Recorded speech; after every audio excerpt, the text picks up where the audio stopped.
Hello, hello.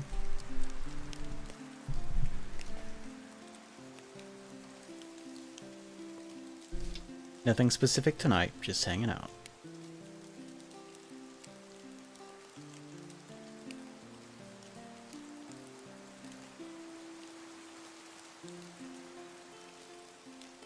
Had to mute the microphone for this can. I'm doing okay today.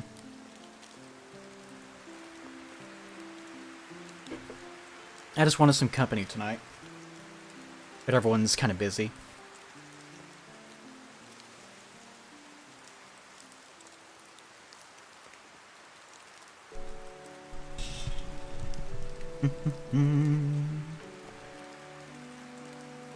What is that? Is it gum? Why is there gum on my... Is this gum? It's gum. This is gum. How'd that get on my cord? Where'd that come from?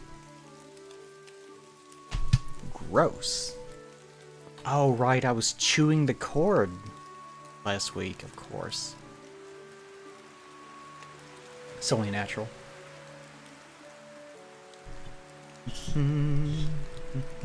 Stay there. What else do I need before I get started? Kind of hot in here. I think I'll turn the temperature down. Then find food of some sort. Give me a moment.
Ah, yes, I'll just eat one of my bananas.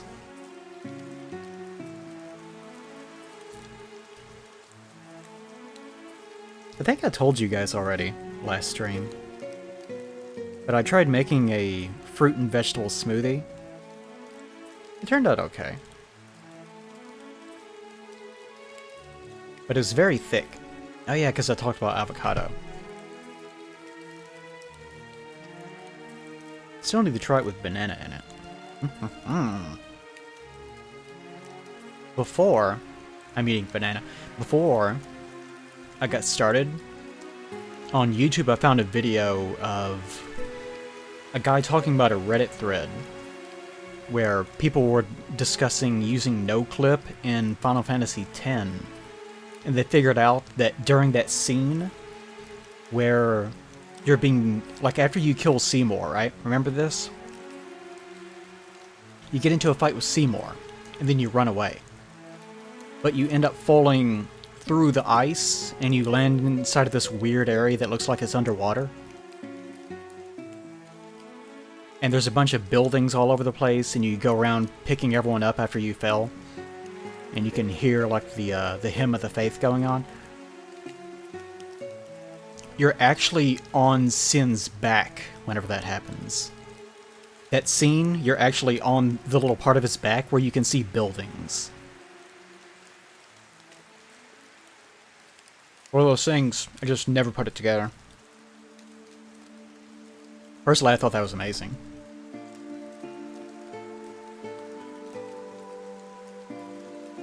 Because that's the whole reason why that he was there, is because he was listening to the Hymn of the Faith. And it's also why Kimahri is like, something seems strange, but I sense no danger. This is fun little Easter egg. Really amazing. It definitely sucked my dick, that's for sure.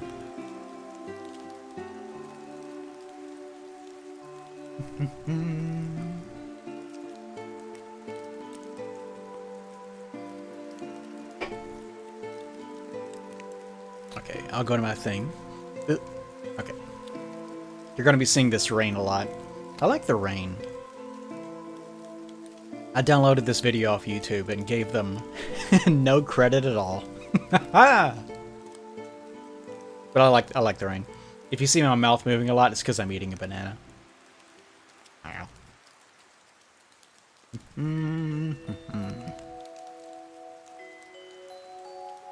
Yeah. Bahamut, I forget what the original Bahamut actually is supposed to look like. There's so many iterations of him, though. What's in Final Fantasy? Ricey Shoopuf.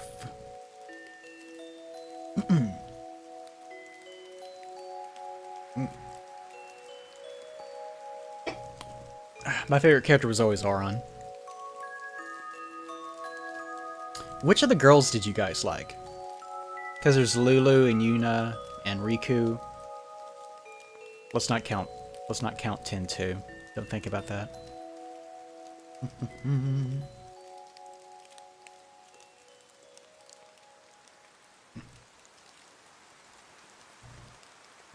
Let's start a poll. Let's do a poll real fast.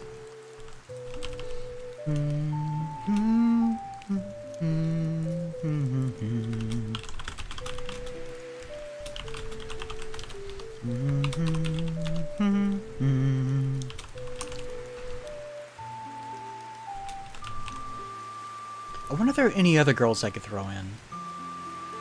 I mean, there's other characters, but none of them are really major, I suppose. So I guess it's fine. We'll just go with the main party members. There we go. You guys enjoy that? Nah.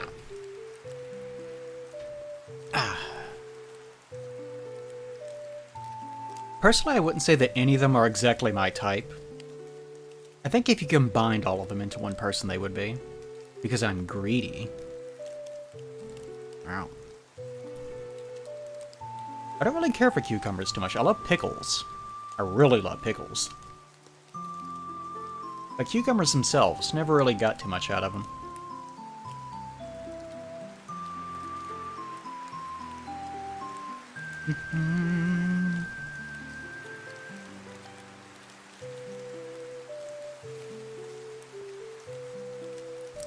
Here are my thoughts on the girls.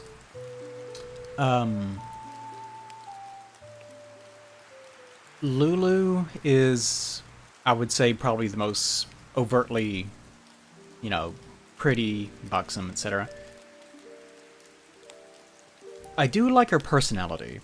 She's probably the closest to the kind of woman that I actually do like, although she's not that close. But she is very stonewalled. And if you can get over that, then I'm sure that... If you can get over that, I mentioned Lulu would be exactly what I would be after. Because she does seem to have that kind of personality, but... Get out of here, banana peel. But yeah, she has a lot of past trauma to work through. And obviously she's bitchy, but I kind of like a little bit of bitchiness. I've always liked that about women. Whenever they don't put up shit. Like ones that are very subservient, they don't really do anything for me. So Yuna's the one that I'm probably the least interested in. I get that people like that she's cute, but she just never really did too much for me. She is very nice, and I definitely have empathy for a situation. Just, you know, not my kind of thing. Riku obviously is too young. A little bit too silly. Excuse me. I think I'll move my chat window over here. But I do appreciate that Riku is also very feminine and fun to be around. That's nice.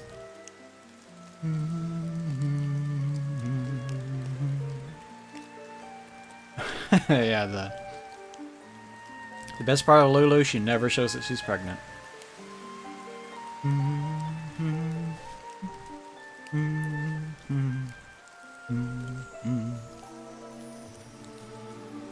Okay, make sure of that.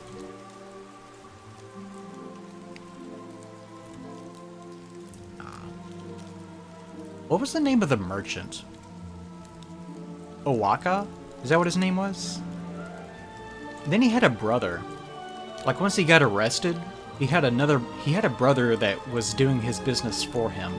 I can't remember what that dude's name is. Is the music too loud? I can't really tell. Yes, welcome back, Big Chill again. Big Chill, I feel like I see your name resubscribing every couple of weeks. I don't know why. That can't be possible, but thank you very much, yeah.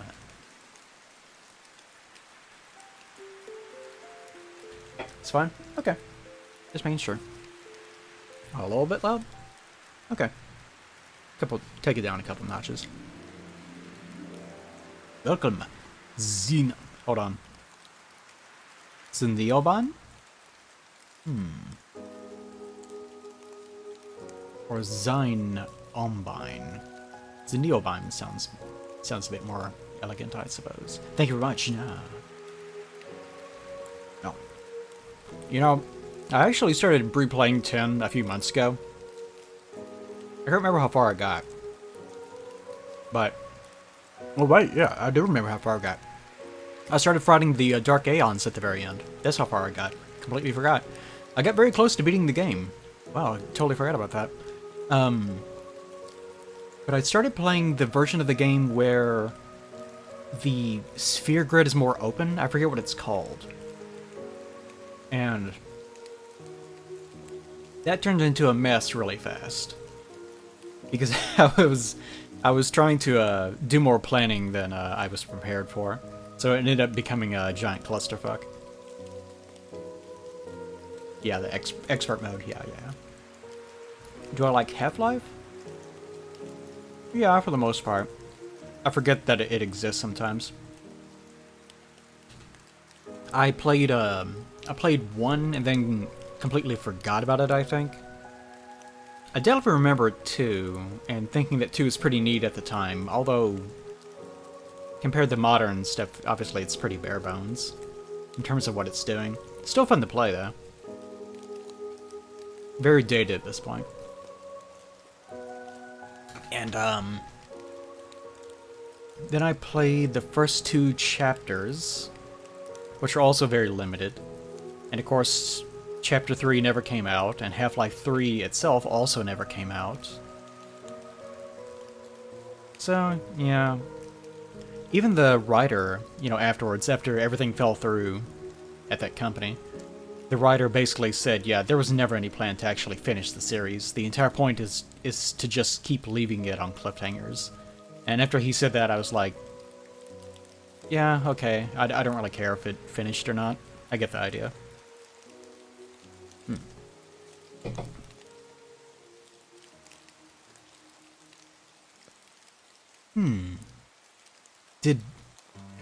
Wait, let me check.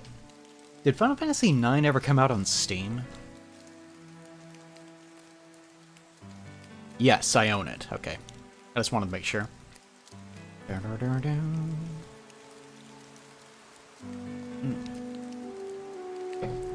I am glad that you guys seem to be okay with the constant Zelda music. For some reason, I just find this specific kind of low-level background music to be very relaxing. This is actually one of the 2... I'll take that back. There are usually 3 different files that I will listen to as I'm going to sleep. I'll play them on my computer, which is kind of nearby bed, and I'll just listen to those while I'm asleep, at a very, very low volume, of course.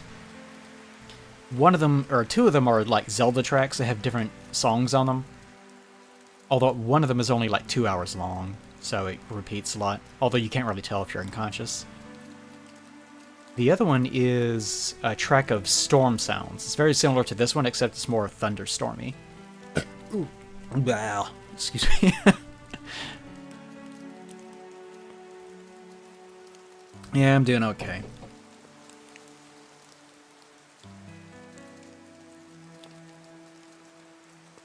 My backlog must be enormous. Backlog of what? But yes, all the same. Do I play Dark Souls 1 from time to time? I played it a couple weeks ago on the stream, actually. You can go check out the VOD of it. Although, afterwards I got really... I got really down, like a bunch of anxiety for some reason. I don't know why. I think because it was just because I've been playing so much Elden Ring and just killing myself trying to put out the LP parts for that. That it was similar enough that it just brought all those sensations back. Maybe that's what it was.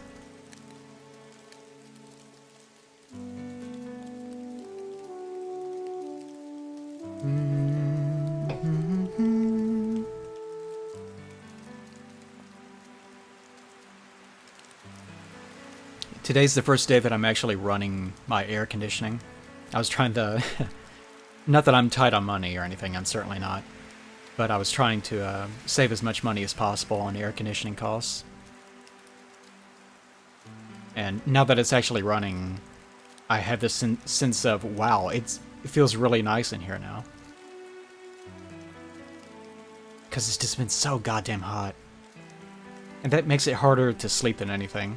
I love when it's cold. It's so nice whenever it's winter.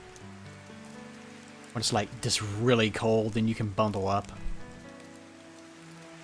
I detest the heat. I would never move south. I've said it many times and I will keep saying it. I don't like that. I don't like it hot at all. It's terrible. Stupid hot.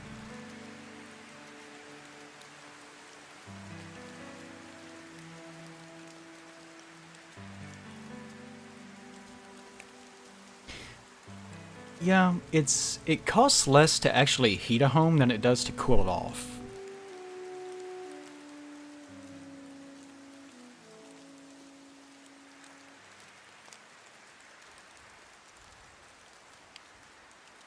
Your niece got a recommendation to teach you 5 knowledge you was accepted. Okay.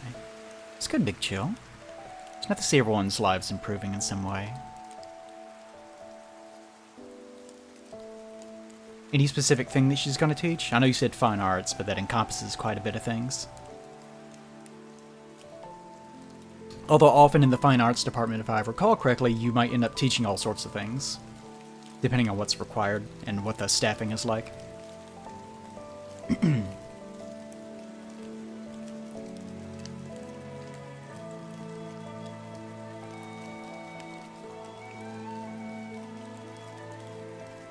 Oh, I see what you're saying. Okay.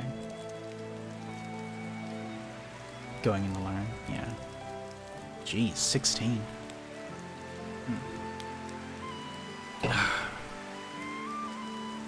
If you guys could be any age, what would you be? Like, let me put it another way. Let's say that you could summon Shenron and have a wish to set your age at whatever you would like it to be. So you could set yourself, like even the most prime version of yourself. Let's say that you are 28 years old right now, and you were in the best shape of your life whenever you were 18. But you could also wish to be 28, but still be in the best shape of your life. You just visually want to look your best whenever you are at a specific age. What would it be?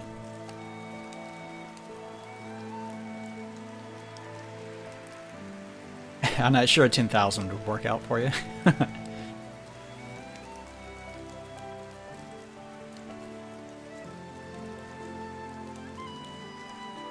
Yeah, a lot of mid-20s or early 20s. That sounds about right.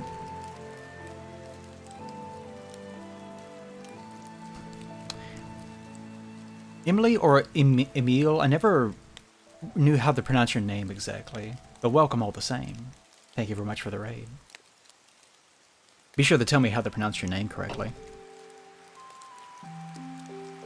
Emily and Emile also sound nice. Both of those sound okay.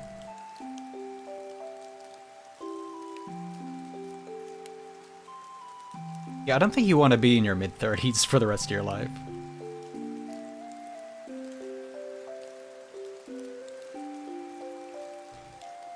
I would say that probably the age that you look your best at is probably going to be your late 20s most of the time. So yeah, like 26 to 28, I would say. Although some people do end up looking much better whenever they get much older, strangely enough. Like, there's some actors that whenever they were younger, even in their 20s and 30s, they just looked like some guy. But whenever they hit, like, their 50s or something, then they develop this very specific DILF energy. So you might want to go for that, too.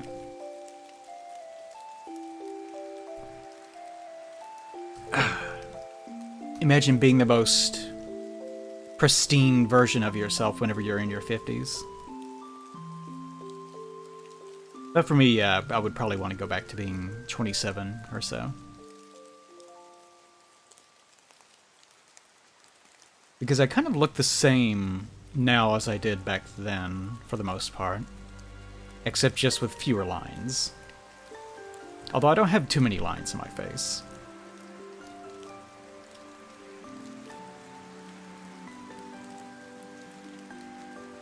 Yeah, I don't much care for I don't much care for existential dread anyways.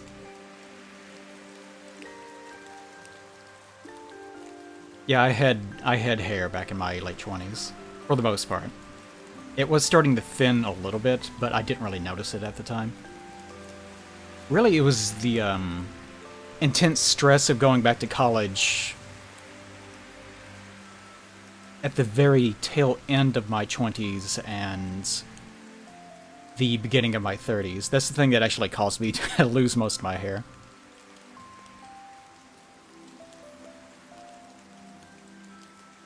It could be worse. I ended up with the Captain Picard look, which isn't too bad. Some people like that look. I wouldn't say it's the most popular option. I would definitely rather have the option of having hair, but still the same.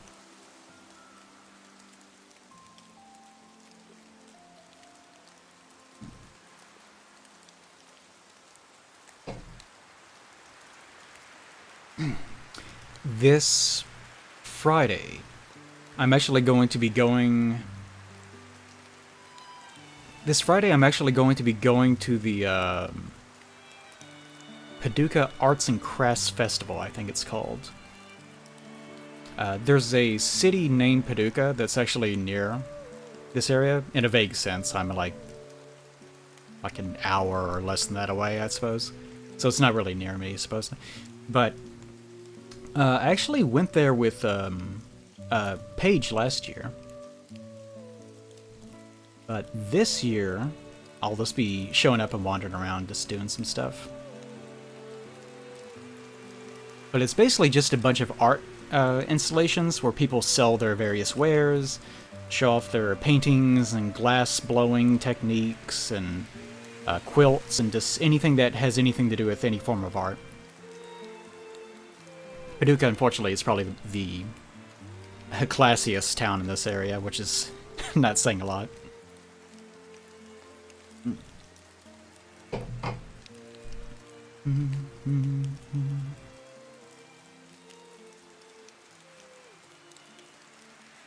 Yeah, Sean Connery didn't actually gestate into hatching from the Sean Connery egg until he was way past his younger ages. He looked like a very different person.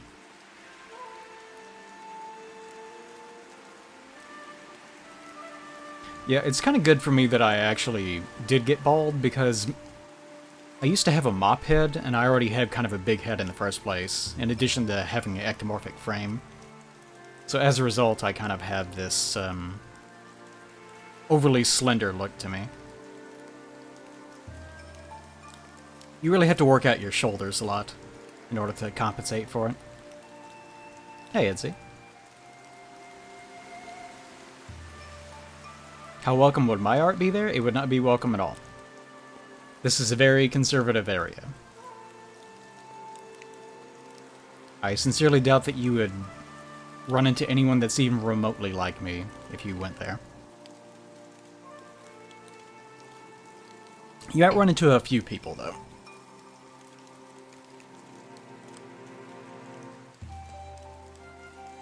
No such thing as conservative dudes.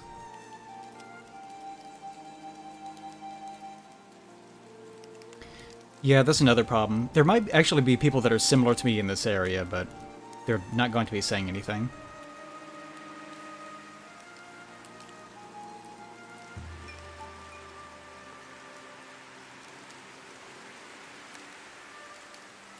I don't think I've really run into too many people that are... Even whenever I was a kid, I wasn't really particularly similar to anyone else. Even with the rest of my friends, they didn't really act the same way.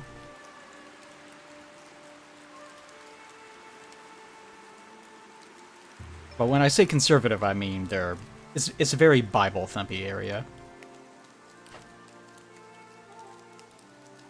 So, not the most friendly.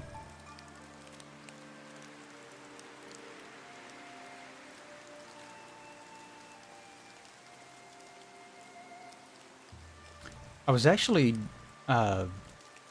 trying to load up and practice that Zomboid game earlier today. But unfortunately, I had just turned the air on and it started getting very cold, so the change in temperature made me incredibly sleepy. So I ended up being an old man and having to just shut it off and lay down for a while. Or, excuse me, lie down for a while.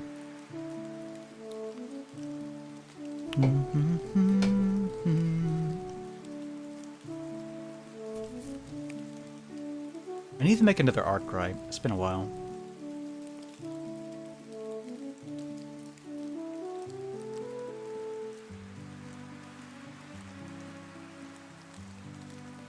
I've just been very tired lately.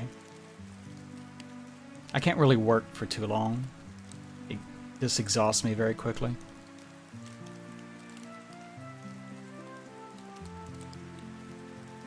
There's also something else that I was meaning to play lately.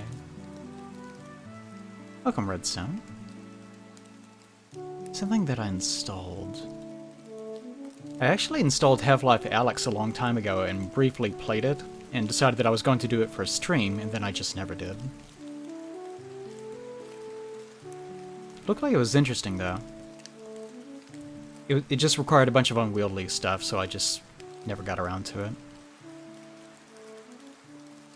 There's actually several things I installed, but just never got around to. I'll like to play Heave-Ho with someone again sometime.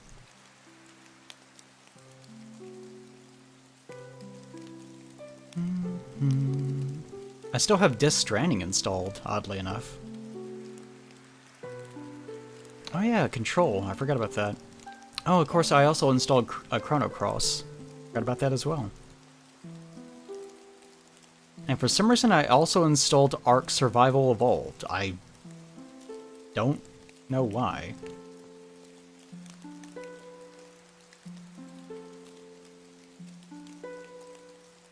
Oh yeah, I was also playing Red Dead Redemption.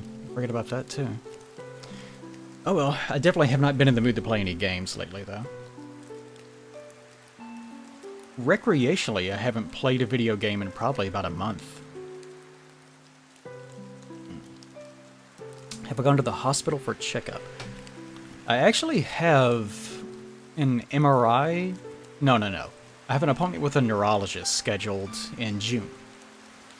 That's gonna be a while. Still haven't gotten any calls about an MRI.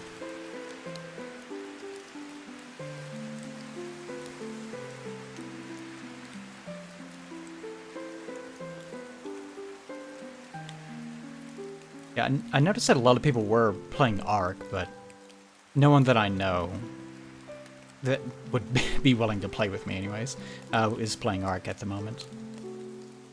I didn't really know anything about it.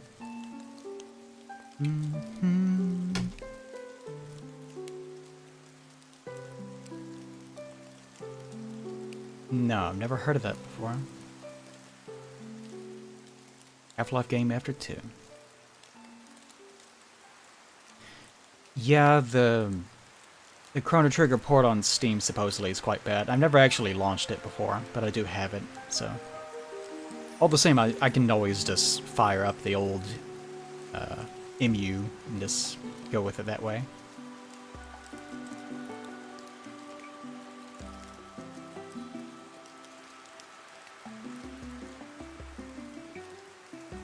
Yeah, I really wanted to spend some time with people tonight.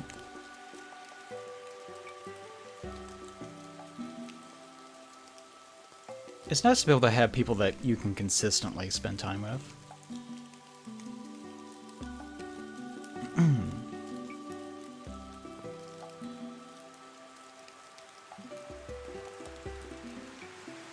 was thinking about watching a movie later. I had watched most or half of Station 11 with Nick from Bitter Bits. Although I think that he gets so exhausted after streaming that he probably doesn't want to do much of anything after a stream. Which is the trap that we 30-year-olds fall into. I don't have any friends. Do you do anything with them? No, I'm too tired. This is what we do. It's our thing. It'll happen to you.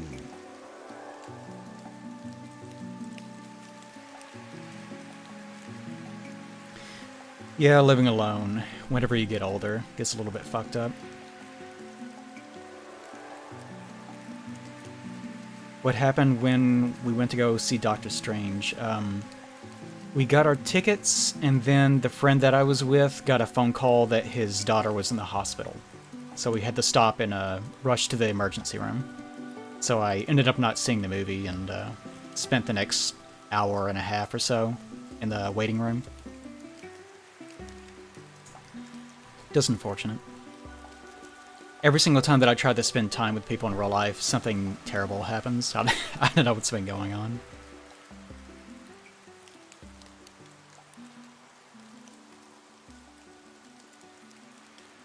Actually, like in terms of...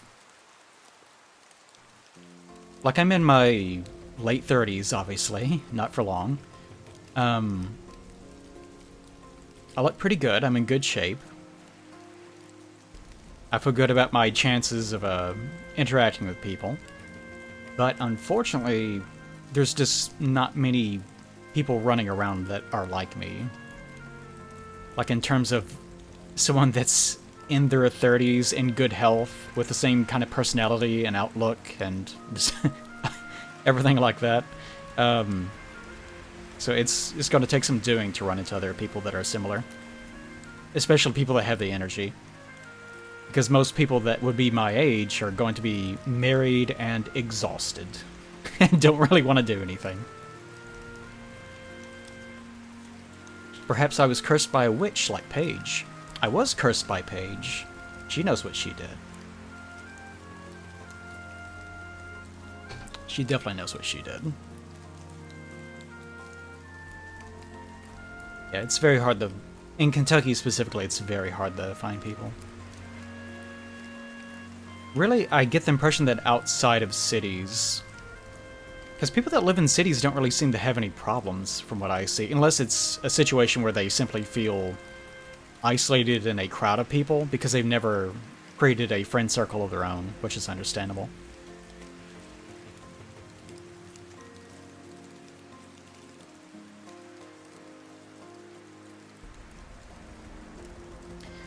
I don't know, it feels way more common these days to have kids when you're in your mid-30s. As opposed to doing it whenever you're late 20s. There's so much time. Like, really, it's not as though we're in dire need of making more children in the world, right? And you don't want to end up wasting a lot of your years on this planet just being racked with anxiety and having relationship issues because you started trying to make a family too early. There's no need to worry about it these days.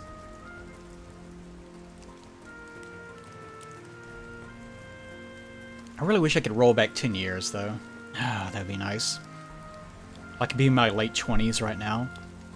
With my personality right now, and my income and everything else. Oh, that would be nice. Thanks a lot, Dad.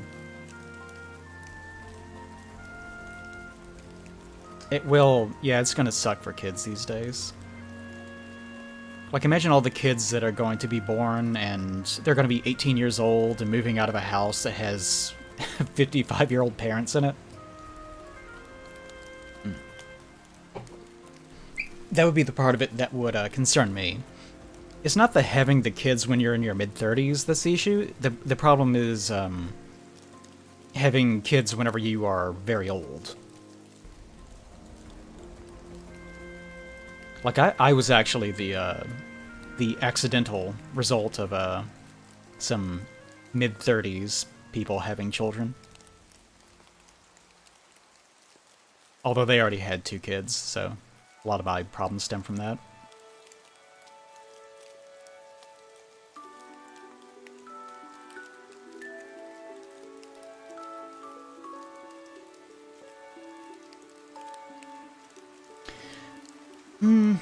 I don't know. A lot of things are out of your control. Your personal development is your own responsibility, but there are a lot of things that really are just completely outside of the scope of your own control.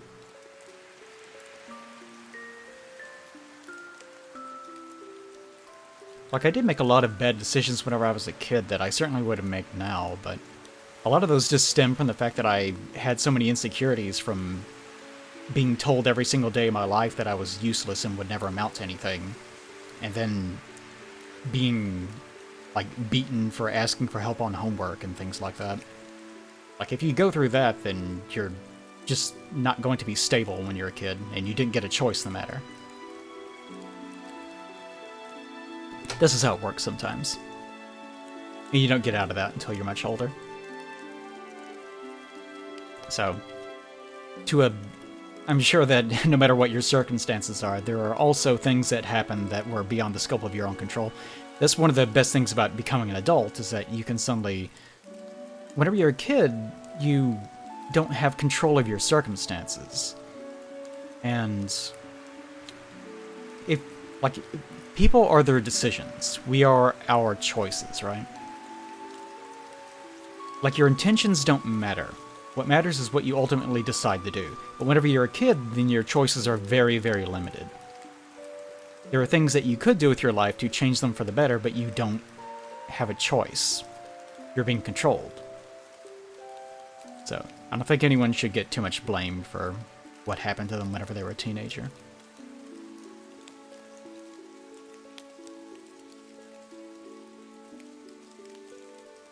But yeah, there's a lot of bad things and bad experiences in the world, and that's one of the reasons why I have moved so far away from just complaining as the funny element of being a streamer and a content creator, and I'm more concerned with trying to make sure that people are having a good time, actually enjoying themselves. It's one of the reasons why I've always tried to include elements of positivity or care or intimacy in my drawings. Because I want people to be able to feel that and carry that forward and give that to other people too.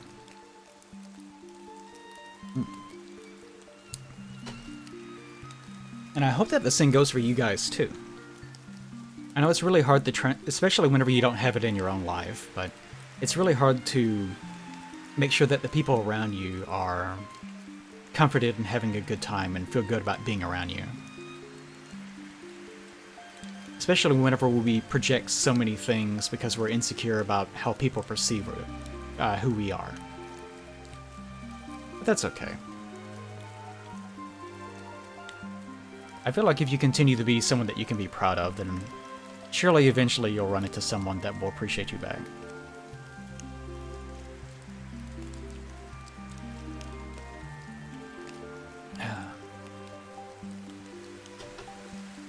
Especially with the internet now, you would think it would be a little bit easier. It's not. It's kind of harder in a way, but in theory it should be.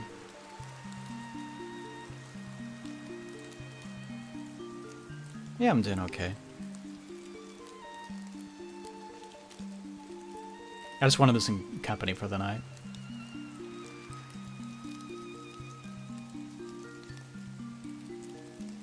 Social interactions can be very difficult. Like, you guys have seen me before. I don't...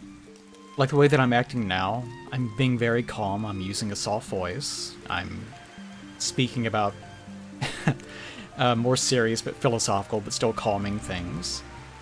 But you've also seen me in the past be an absolute crazy person and shouting and saying funny, crazy comedy things. Right? So in terms of interacting socially, I can fit in with a lot of different kinds of people. And the person that you're seeing now isn't necessarily who I am, and the person that you're going to be seeing in 5 minutes isn't necessarily who I am. That's just the nature of who we are. We're adaptable things. And the range of your ability to interact with other people also helps to define who you perceive yourself to be. That's one of the reasons why finding people that you feel like require no effort whatsoever, those people should be the most special to you. Because social anxiety does stem from the sort of pressure to perform for the sake of others, so that you can fit in, and so that you can find those things that will actually make you feel casual around other people. So whenever you find those people where it's instantaneous, be sure to value those people. Like, hang on to them as much as you possibly can. So long, Diet Sundrop, you're kinda gross. Be gone!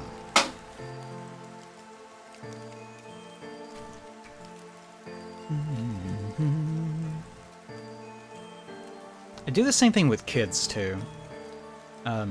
Like, when you're interacting with other people, try to be as patient as possible. With children, try not to talk down to them too much. Because they certainly get tired of being treated like they're incompetent. They see and know more than you realize, if you can remember it. Excuse me.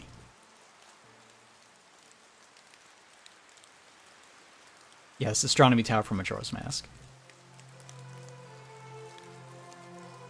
Is this a motivational conversation? It's an ordinary conversation for me. I have a tendency to talk about stuff like this.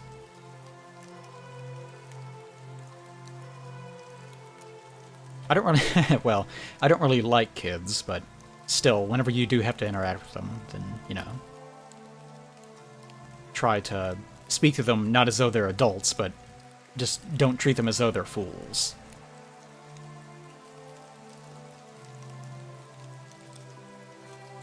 Sometimes you will click with people, but you just have to move on. Sometimes life just does not align correctly.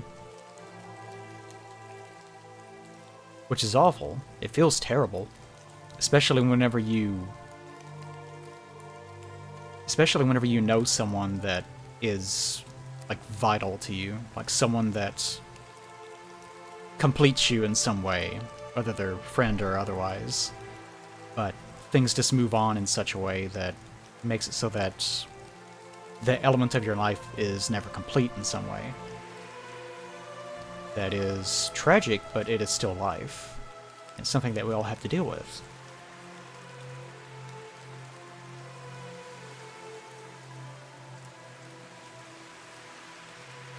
I never actually had beer. It's probably disgusting.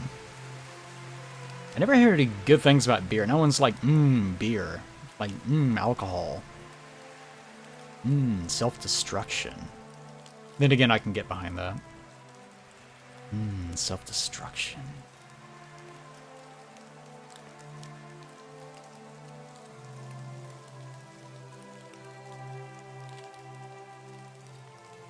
Yeah. A common negative character trait that people have is to talk down to you about their own experiences. It's their way of undercutting other people helps them to feel like they're more persecuted, I suppose. As though things are out of their hands. It's their way of coping. And unfortunately it relies on undercutting other people's experiences.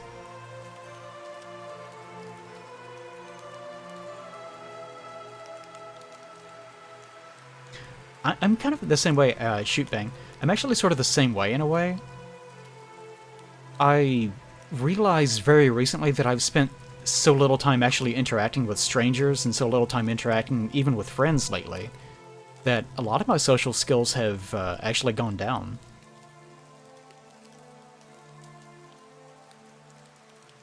Something that I also have considered lately is whenever I'm doing these solo streams, I tend to talk like this. But you guys have seen me interact with other people before, like friends, and I get way crazier, and I act more like the person that you're probably used to thinking of me as. I'm way more fun, I guess you'll say. So imagine someone that's watching me do solo stuff and doesn't know anything about me probably gets a completely different impression of who I am, which is interesting to me. And beer's good.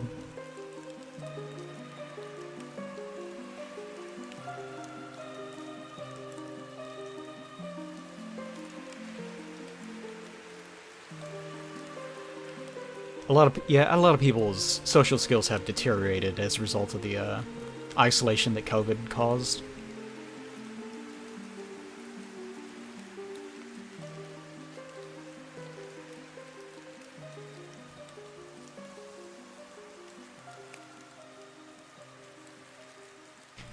I'm kind of like I've always been okay with interacting with people and adapting to conversations.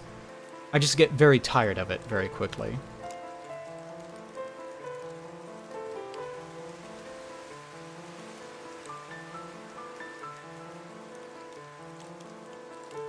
It has been a very long time since I've actually met someone new and felt like I don't want to stop talking to this person. For me, that's very, very rare. I've never really been... I don't know, I've never been one to form intense emotional attachments to most people. That's very, very rare for me. So whenever it does happen, I tend to get not obsessive or possessive or anything, but I probably end up latching onto them a little bit too much. Because I just greatly value them. But at the same time, I'm so used to concealing... which I'm trying to get better at. I'm so used to concealing my feelings and trying to be cautious that I can inadvertently alienate them because they get kind of weirded out by it. Although that's something that I did more in my 20s. It doesn't really come up too much in my 30s.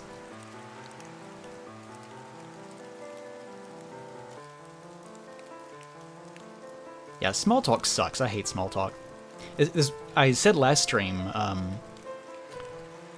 one of the nice things, but one of the things about having commonalities in the problems that you've gone through in your life is because of the fact that you have shared trauma, it makes it really easy to talk about it and to actually bond with other people. This is how human beings work. So, the people that I have the hardest time kind of forming connections with are probably people that have never really gone through anything and just have been easy coasting through life in their own way. Which isn't too common. But there are people that are like that. Because really the only thing they're looking for is the ability to be entertained by other people. Man.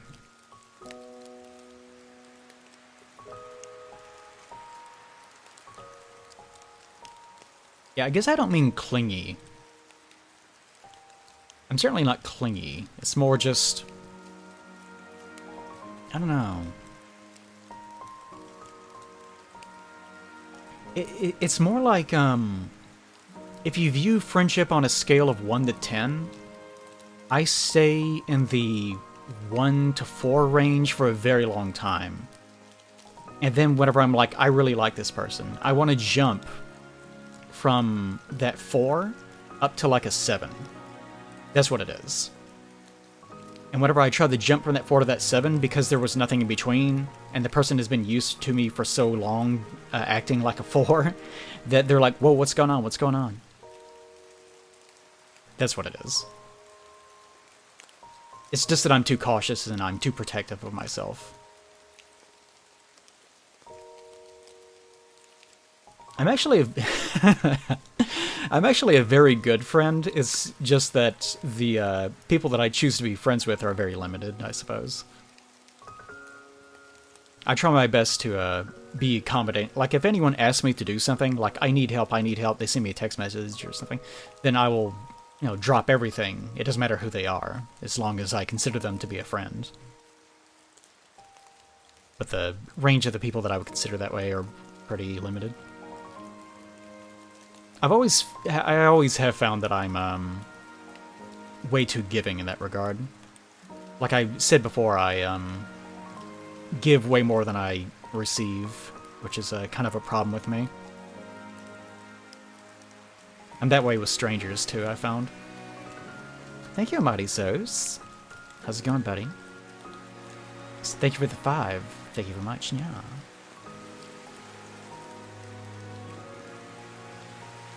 If you weren't clingy, you wouldn't be here.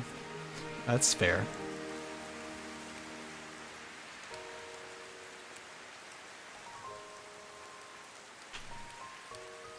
Yeah, some people are frightened by that. Especially when you're younger, I found that people that interact with you, if you've been... Because whenever I was young, I went through a lot. Like, I had a lot of turmoil in my life whenever I was younger.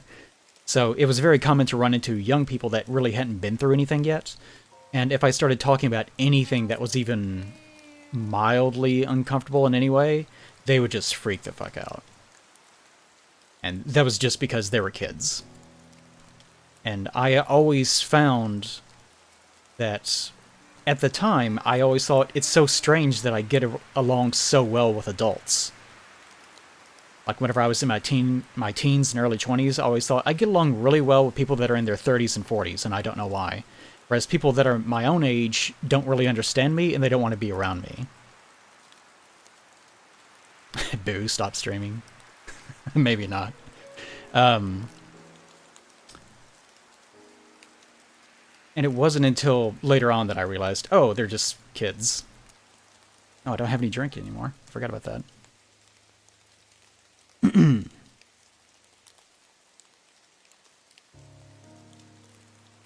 You have a friend who I helped. Oh, you helped out their farm constantly. And anytime you ask for anything, it's always, yeah, sure, then bails me. Yeah, I don't know. Some people are just like that. Even people that I consider to be close friends sometimes are very flaky. That can be something that's kind of hard to get around, but, this is how people are. It just takes time to evaluate people and figure out what they're like.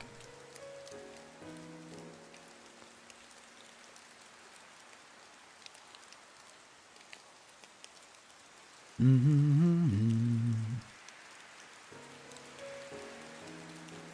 still haven't used the rest of those row of tomatoes. Those little tomatoes are cute. They unfortunately roll across the kitchen floor very easily. I was trying to use them and the container fell on the floor and several of them escaped.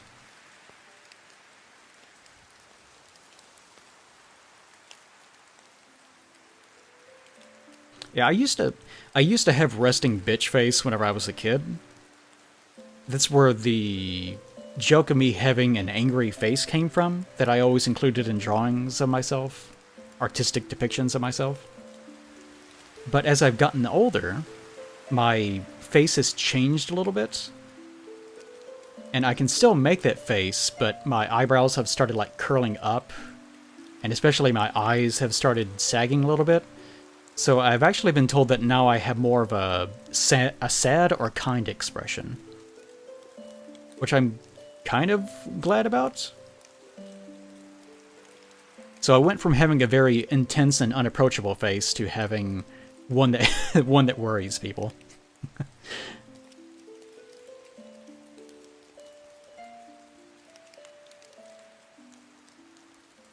Yeah, a lot of people that are addicted to video games and such are doing it because it's the only form of escapism that they've been allowed to have. So it's pretty common for that to happen.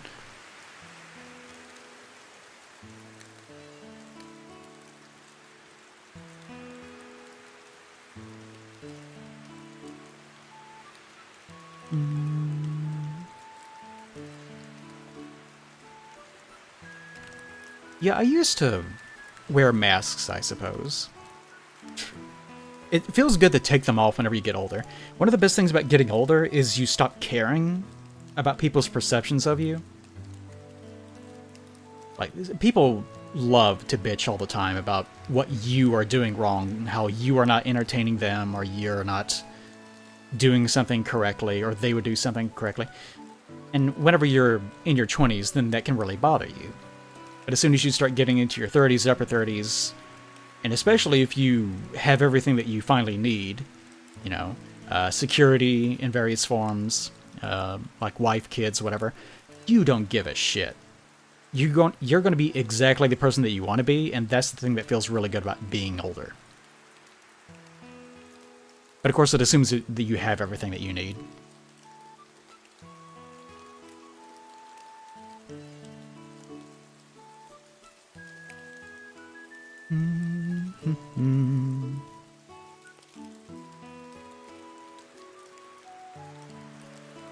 Yeah, I made sure that my avatar could dilate his pupils and such.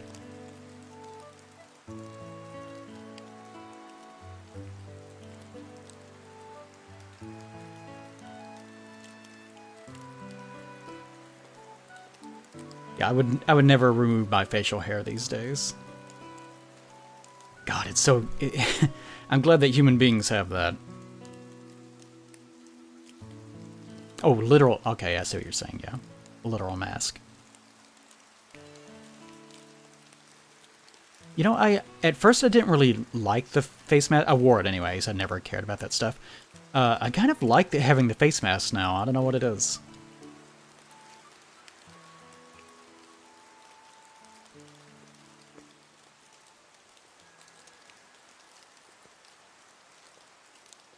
Yeah, not giving a shit feels good.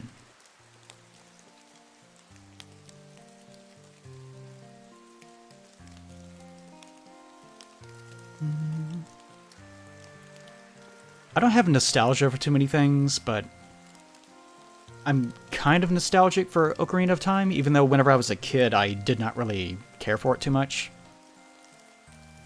But there is something about a lot of its music that is very soothing. I don't know what it is.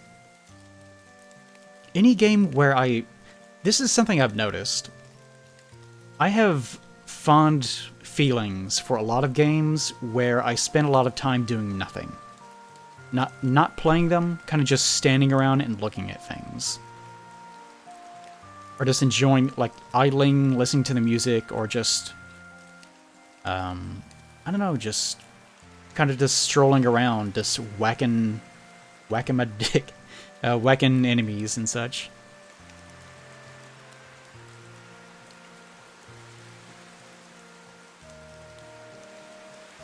I've never...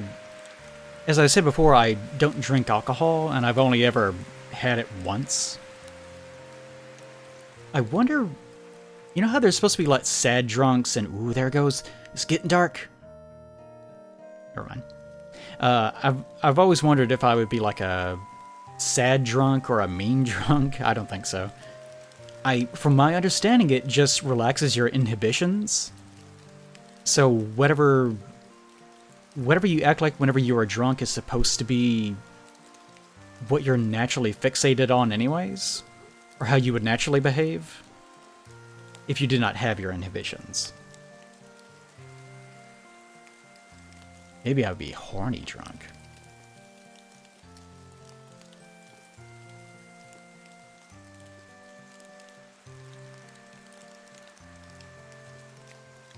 Yeah, I guess I did mature faster than most people my age, in a sense. There are aspects to being a person, though, so... there are many things that took me way longer than other people to master.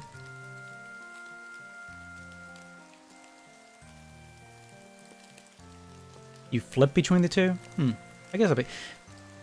Does it also destabilize your mood? I don't really know anything about being drunk. I mean, I've seen people be drunk, but I really don't know anything about it.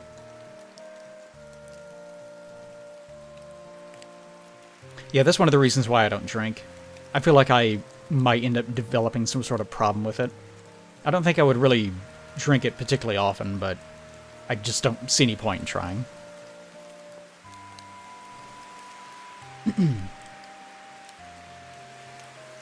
Yeah, I might be a flirty drunk.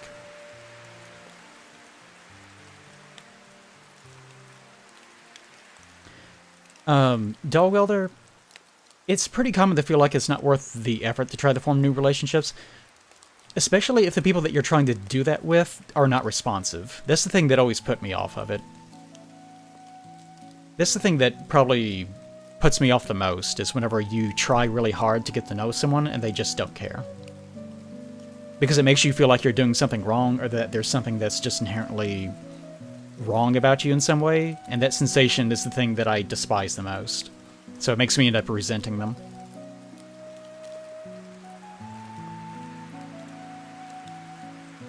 Although you might be talking about something that's way more specific, like going through the effort of trying to, I don't know, form like timetables and stuff like that.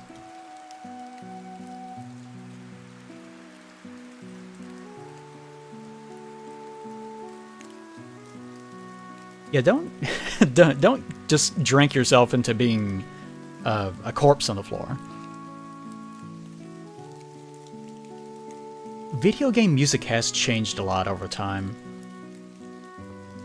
There is something to be said for music like this, where it's not ambient. Because that's another thing. It seems like there's just two states of music people want to make for games these days. It's either bombastic, like boss music, or cinematic music, where it's very rising and, I don't know, it has its own narrative and all this other stuff. Or it's ambient Breath of the Wild style music, which some of that's on here, that kind of just, it doesn't go anywhere, and it doesn't really capture anything. That sort of in between. Of course, I'm not a musical, I don't know anything about music, but I guess you guys know what I'm saying.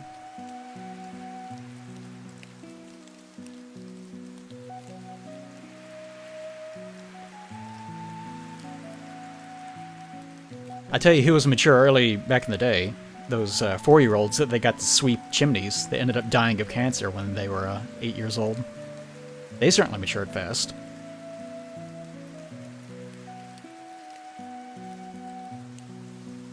It's possible that I get offended easily, yeah. I do have, admittedly, a lot of like personal insecurities in a sense. Like, I'm not insecure, but just years of, you know, my dad telling me I'm worthless and about me, just all that shit. It did put a lot of, it did make me way more aware of it. You get what I'm saying? Like, it happens so often that that's something that I'm really have no tolerance for. That's what I'm talking about. Which unfortunately has made me a little bit too gun shy. Or trigger happy.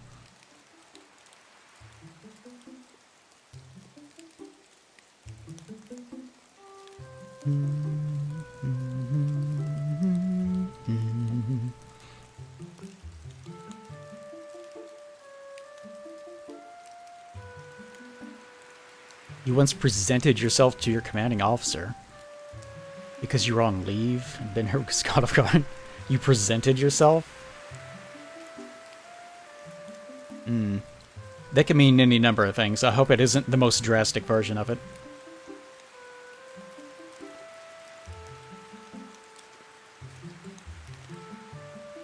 Ooh, that sounds rough, Leo.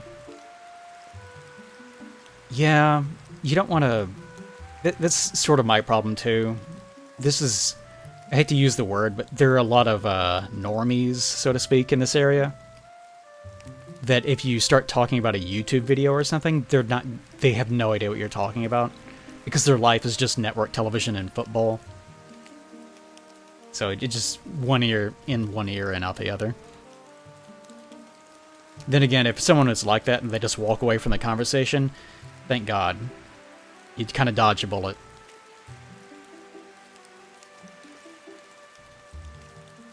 Never heard Endless Legend soundtrack, no.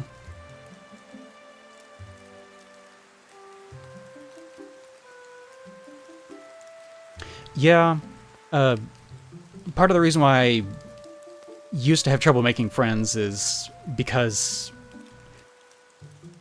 you guys don't care about this.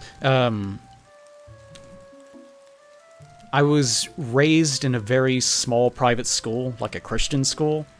So as a result, all the people that I knew didn't do anything. And there were very few of them, with very small friend circles. And I was also raised with this mentality that showing, like, sexual attraction was wrong, and trying to even interact with women was wrong, because, as I told the story in the past, there was, like, at least one case where a girl freaked out at the idea of being seen in a bathing suit, because it was like underwear. And it took a long time to get out of it. But point being, since no one drank, and I didn't know anyone that drank, then that became a problem, because most people actually do form social connections by drinking, I've discovered. That's one of the reasons why it's so popular, because it's the one time where you can kind of let down your guard and feel like there's no consequences for doing so. At least in the sense that you can say later, oh, well, I was drunk at the time, so that didn't count. If you seemingly made friends that later you're like, oh, that guy sucked. You have too many friends? Some people are like that. Some people have a lot of acquaintances that they describe as being friends, and I'm definitely not like that. Like, if I consider you to be a friend, then I would consider you to be fairly close to me in some way. Not, like, intimately so, but, there's... Again, on the friend scale, you would probably be at bare minimum of 5.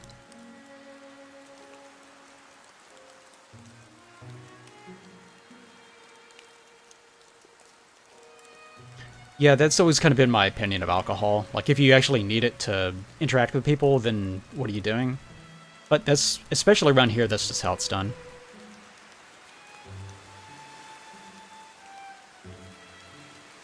Any tips on how to talk to friends that have dads like mine?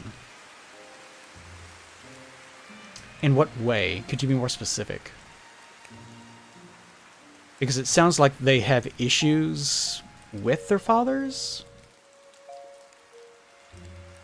In my case, there was just nothing to be done. Like, my father was just very hard-headed, very conspiratorial, very controlling. That was more the problem with him, is he was a controller. And, there's no way to really deal with that beyond just getting away from it.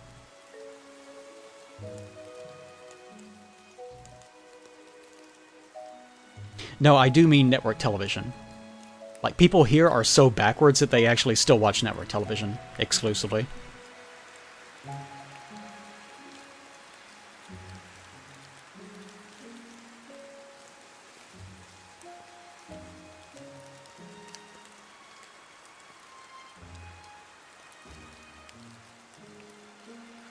Alright, sorry, I'm reading, I'm trying to catch up. Yeah, alcohol is the way that it is. Like, alcohol is the deadliest drug in the world, in terms of how much harm it causes to people. Like, drunk driving accidents, abuse, blah, blah, blah, blah, all that stuff. But obviously it's not illegal, because it's just so ingrained in human culture, and has been since before history, that it's just here to stay.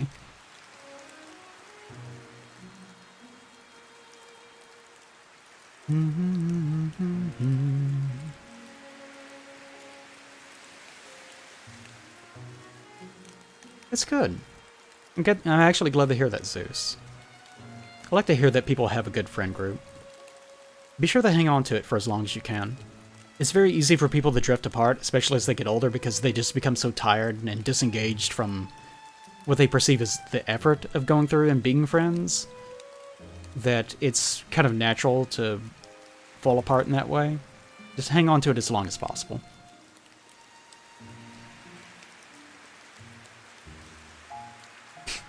Excuse me.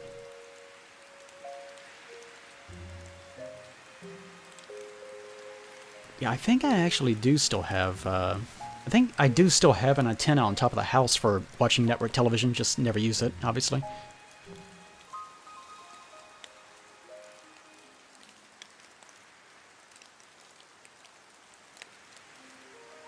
Thank you, Children of No Nation.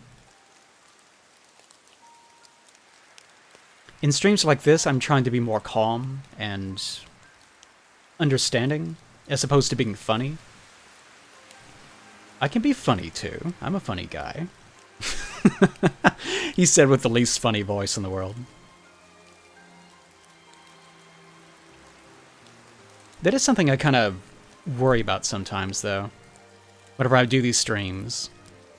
Because if someone comes in here, they're like, wow, this is boring, which I don't blame them for, but this is the kind of thing that I want to do at this very moment. Whereas most streamers, obviously, are trying to put on a big show.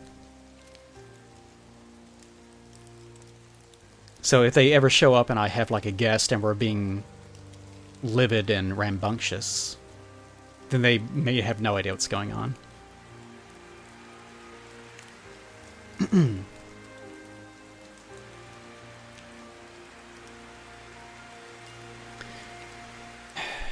Yeah. Yeah, for your situation, it does sound like you probably just need to get away from them. As I've said before, parents are just kids that had kids. All human beings are just kids that get older and either keep making the same mistakes or find a way to improve themselves. Development is a lifelong process, and whenever you become a parent very early on, that becomes much more difficult because your priorities change. Yeah.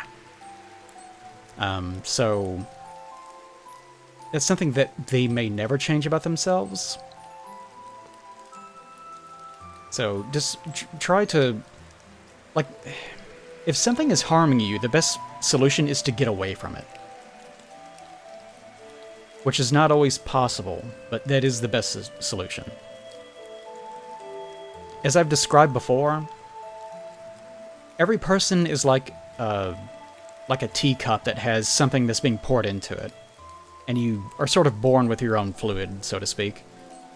Your own fluids. Whatever pours out of you is what you're allowing to be poured into you.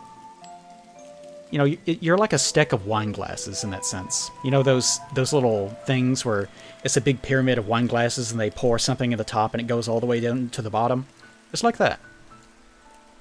So the only thing often you can do to change yourself is to make sure that everything that's being poured into you is also different. And sometimes trying to change your circumstances can be really difficult.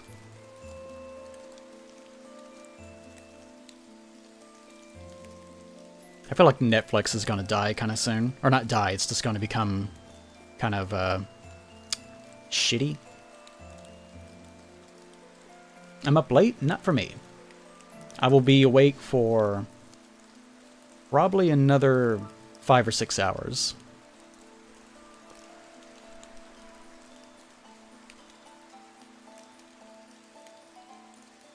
I don't have any friends from elementary school anymore. I do have some from high school. Or middle school, even, I should say.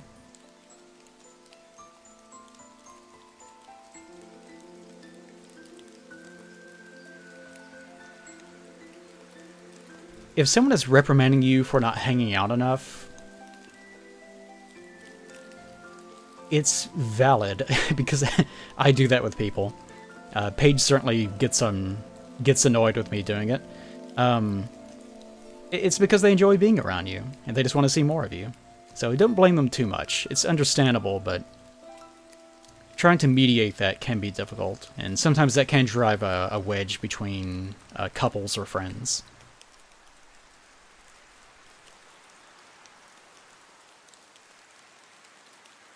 DR3, what is... Oh, Danganronpa 3. I hope not. I really hope not. If I did, I would use a walkthrough and just immediately find all the answers. Because even 2 was just... ugh. I did not care for actually playing 2.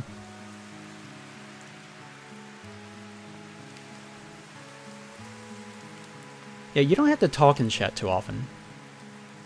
I enjoy reading what everyone says. This is a good size for this sort of thing.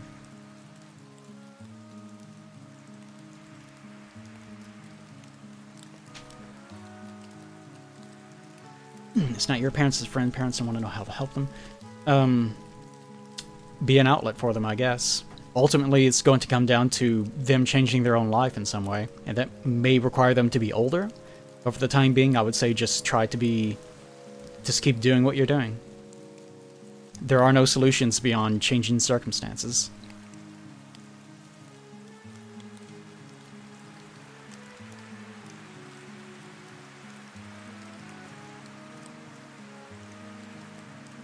Yeah, that's also jobless floppy. That's basically how I was whenever I was younger. My father, again, was so controlling that I was not allowed to go anywhere or do anything or really... I never went to parties, I never got to hang out with any friends, so that's part of why I was so isolated whenever I was a kid. So yeah, if you have a friend that's like that, that's being basically shut off from society, he might end up like me. Just try to keep engaged with him as much as you can.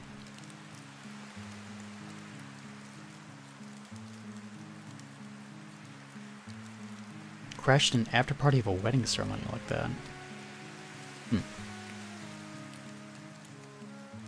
Yeah, I was trying to get through as many series as I could on Netflix. I gathered a bunch of them on Twitter, but since I recently had my episode, I have not been in the mood to watch any dark or dreary programs, and apparently Netflix is absolutely full of programs that are just depressing and dark and like murderous or violent. I could say almost all the ones that were recommended are like that in some way. So I really haven't been compelled to watch them. Right before we got started, I was actually watching a Brand New Animal, which I had not gotten around to watching until now.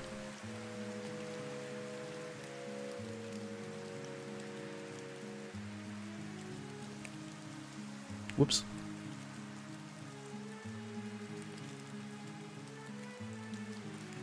I lost my place.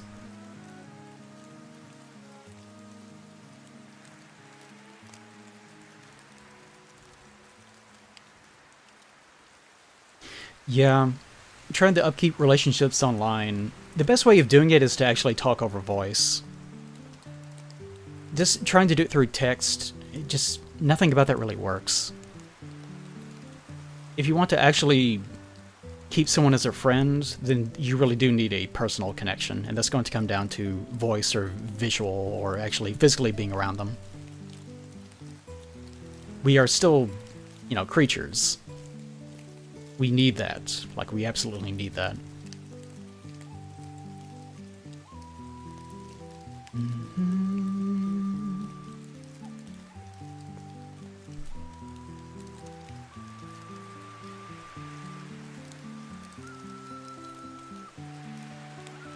Yeah, I wanted to make sure that my ears...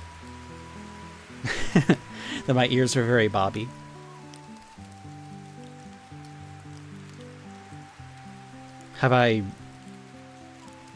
Red guy, have I brought this up with my father? My father's dead. He died in January. Unless you're talking to someone else.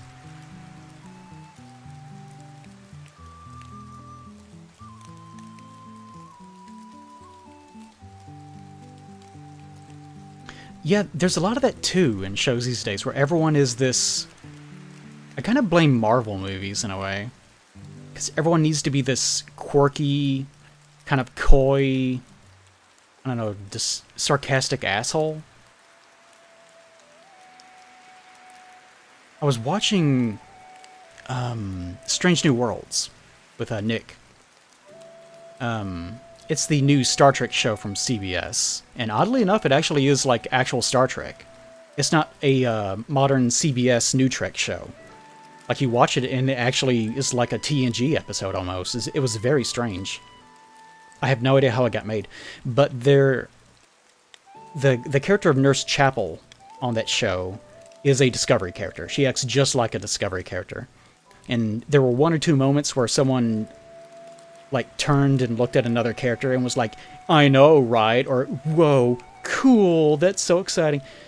And whenever they did that, I would say to Nick that's a discovery moment. That's a discovery character. Because all the characters are exactly like that all the time.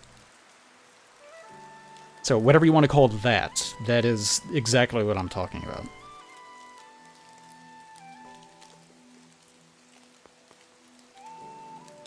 I never see anyone talk about Brand New Animal.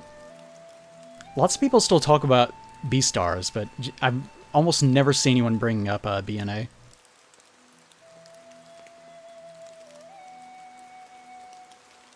How to reach out and engage with someone over, like, Discord? I don't know, I really don't have too many words of advice for that. Because a lot of that is going to come down to how willing the other person is to continue discussing.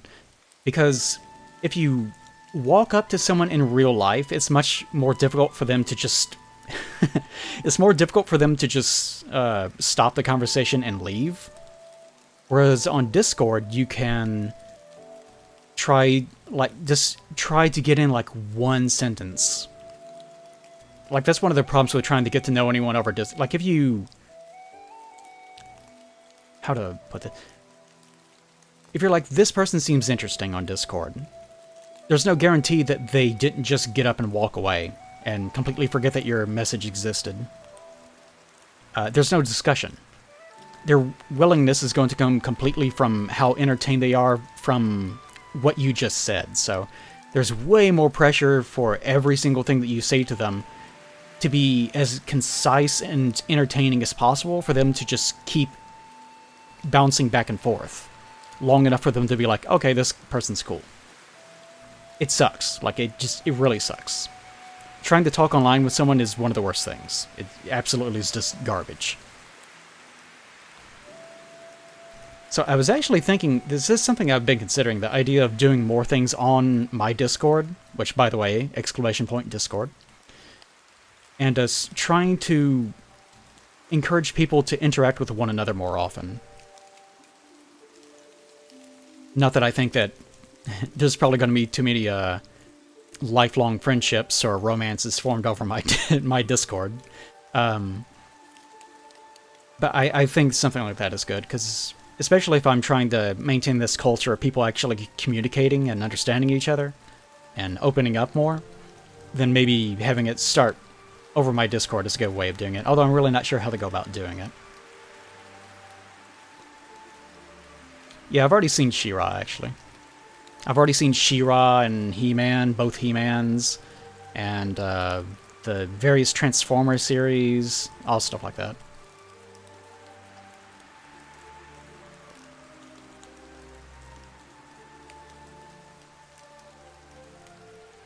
There are some people that I have been friends with for almost 20 years, whose voices I have never heard in my life, that have been completely text-based. Wouldn't describe them as being my closest personal friends or anything, but I would still consider them to be friends. May actually do a stream with them one day, in some capacity. I don't know.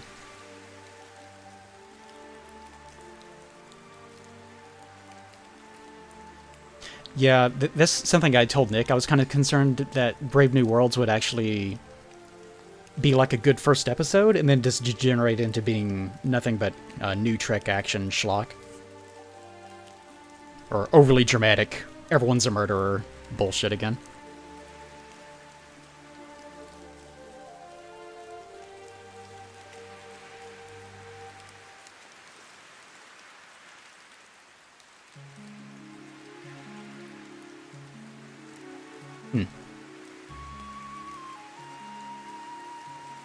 I think my advice remains the same, someone.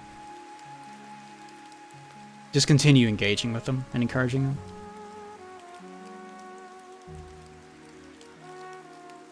them. Oh, wait, Black Bolt in Strange New Worlds.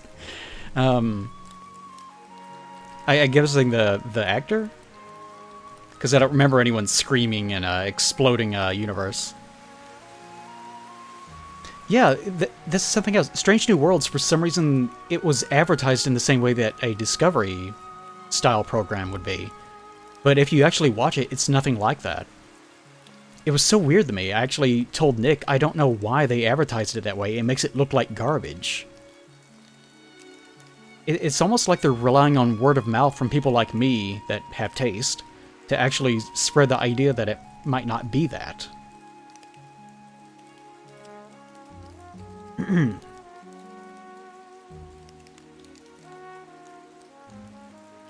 Odd Taxi. I don't know what that is. Maybe I'll type it in. Odd Taxi. And I'll just have it over there. Ah, more furry cartoons. Of course, of course. Why would I expect anything differently?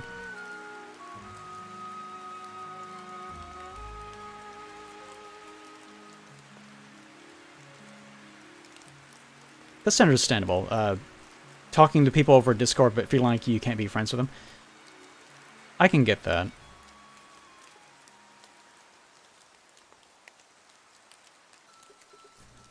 Yeah, just communicating via... I hate communicating via text only. I really despise it.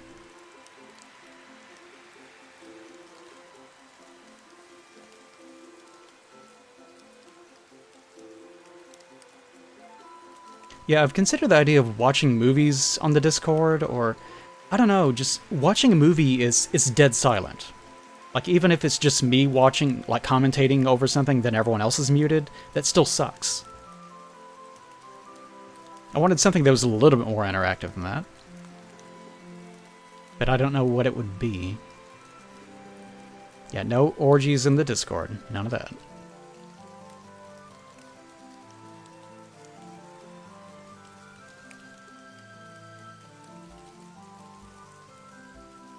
That's also a bad feeling whenever you go somewhere. Whenever you go somewhere where you have a common interest with everyone else, and you do talk with people that are new about that specific thing, but afterwards it doesn't go beyond that. That also, that feels really bad, because you feel like you did everything correctly and nothing happened.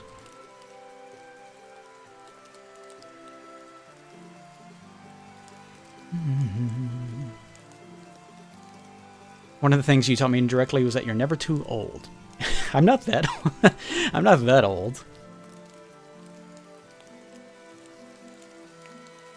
I mean, especially whenever you're in your 20s. Oh my god, I'm not married and I'm 25. Like, this is so stupid.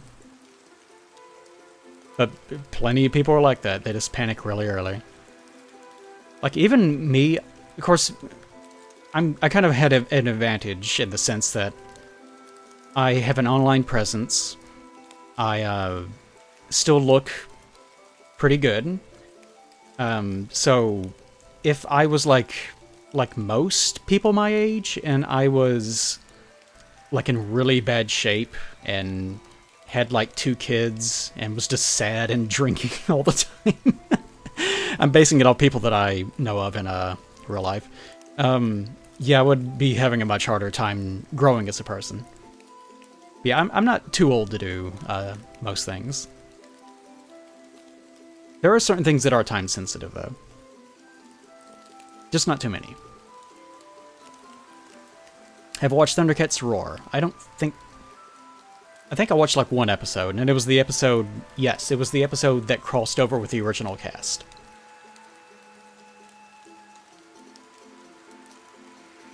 Yeah, if I do anything with the Discord, then I will expand the channels and maybe even add some sort of role that you can pick.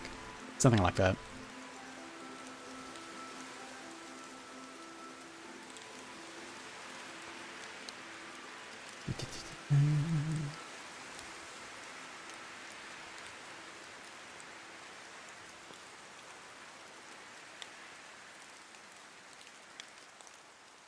Yeah, I always enjoy watching things with people.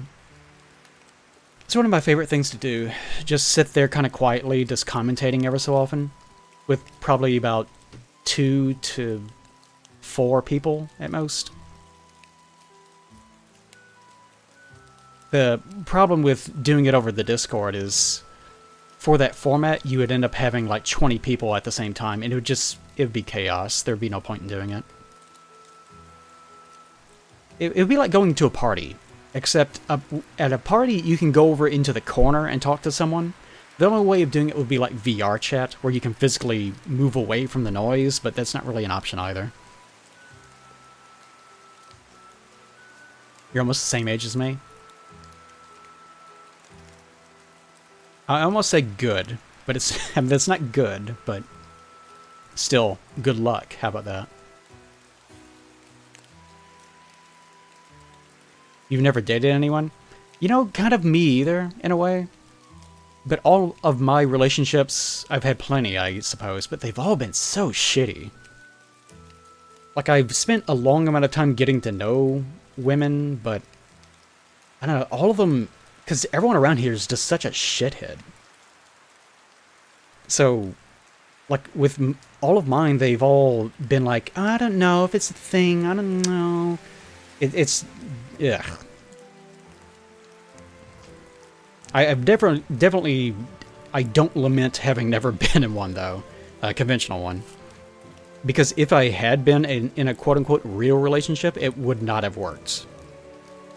So I'm definitely not missing it, that's for sure. So I wouldn't feel too bad about it. The more important thing is actually growing yourself and actually just meeting new people.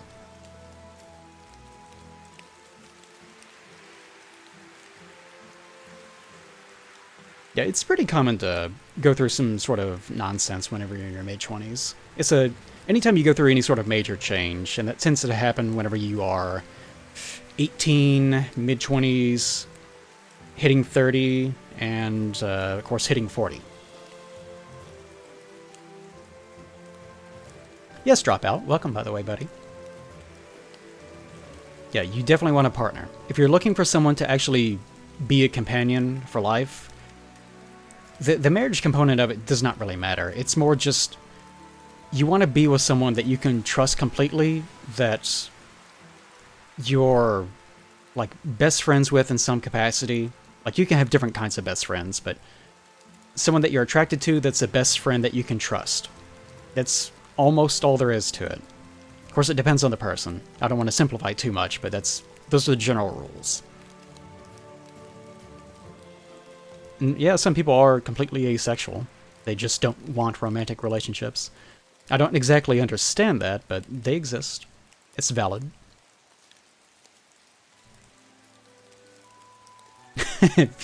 I probably misunderstood you, Zeus. It's fine.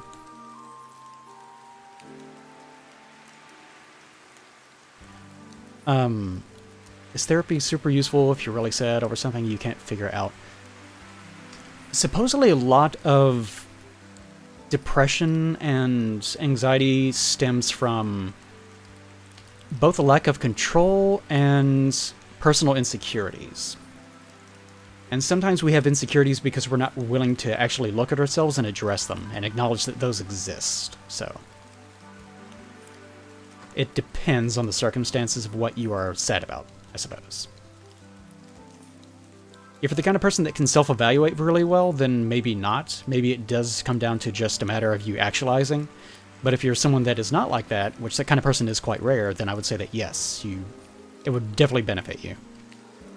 Although in my case, there was one point in my life back whenever I first started college where I did get, I did attend sessions with a therapist, but he was the kind of guy that didn't really give a shit what I was talking about, and he was constantly looking at his watch.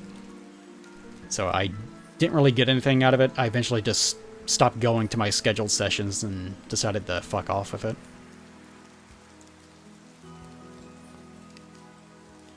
The one benefit of marriage is the legal aspects of it, though, I guess. But to me, actually, like, having a kid with someone and just having a normal relationship with them is way more of a natural human interaction than any sort of legal thing.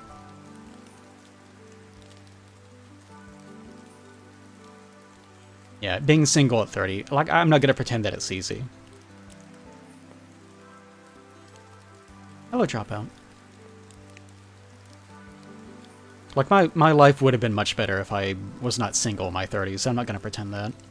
But it's not the end of the world.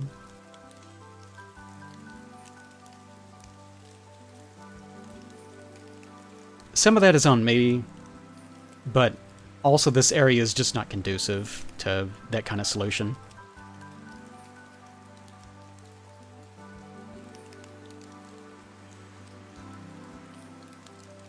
Move up to somewhere, maybe Montreal. I don't know if I want to go to not Montreal. There's too much French up there for me.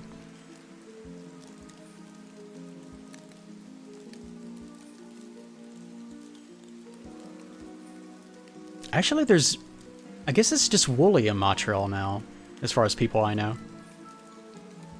Since Pat and Paige both left.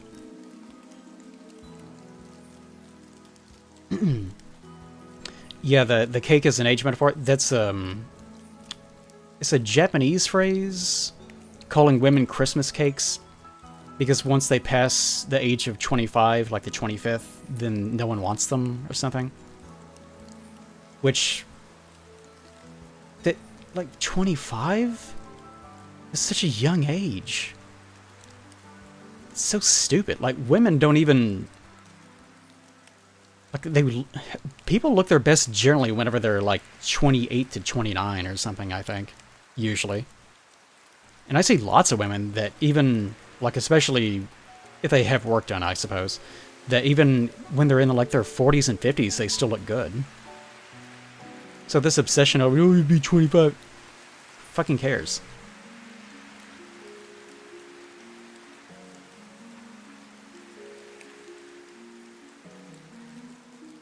No. You got very interested in a woman who was older than you because she talked to you as though you were a person, not a kid? Yep. Sometimes that can be enough. It feels really good to meet someone that actually fulfills something that you never knew that you needed. Although that can end up going nowhere, because once you start fulfilling that need, you realize that there's nothing beyond that.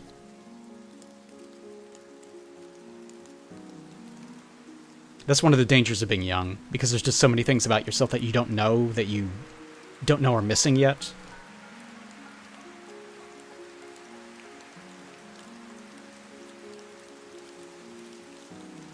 Yeah, I guess asexual and aromantic are not they're not the same thing.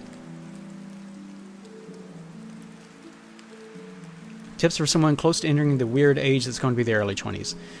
Your early 20s are going to involve you changing a lot and being very panicked about a lot of things that are not going to be very important. Just be aware that you're going to change dramatically whenever you're in mid-20s, or your early mid-20s. So, just be prepared to not be the person that you're going to be for the rest of your life until you're in your late 20s. And even then, you will still change.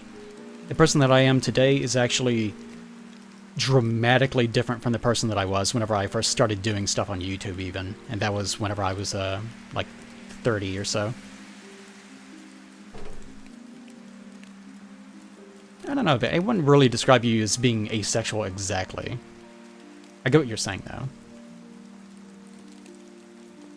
Not that I'm defining you for you, but I guess you understand what I'm saying. There's definitely a range, that's for sure.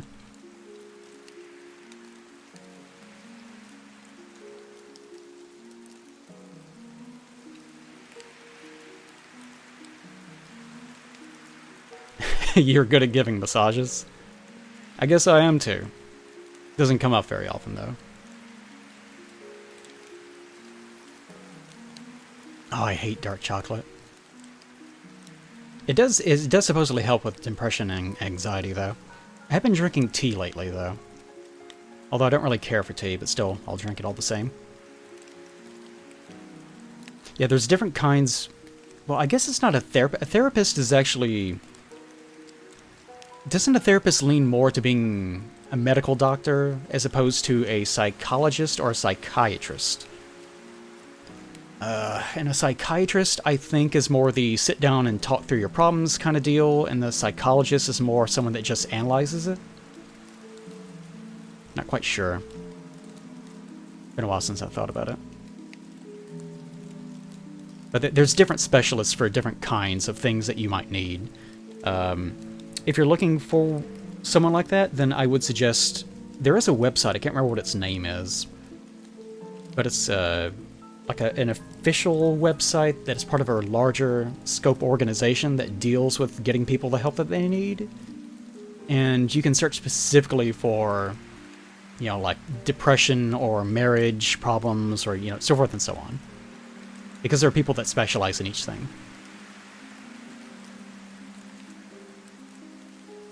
I would like to visit California. I don't think I'd want to stay there, though. It's way too expensive, and a lot of the people are kind of shitty, and it's just way too hot. Unfortunately, a lot of the people that I think I would be really good friends with live in that area. Like, the LA or San Diego or just that general sort of area, but it's just so expensive. And I don't really know them that well, so... But I still feel like I would probably be good friends with them.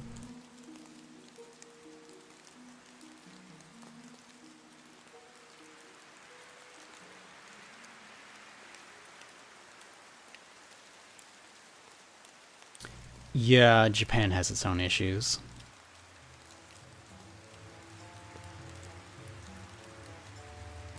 It's kind of funny that Japan has that thing against women past the age of 25. Because Japanese women tend to... they stay looking exactly the same for such a long amount of time. Makes no sense.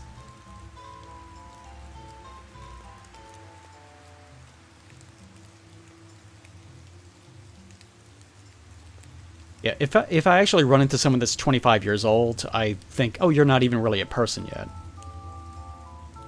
Like, you have a very loose understanding of the kind of person that you would like to be.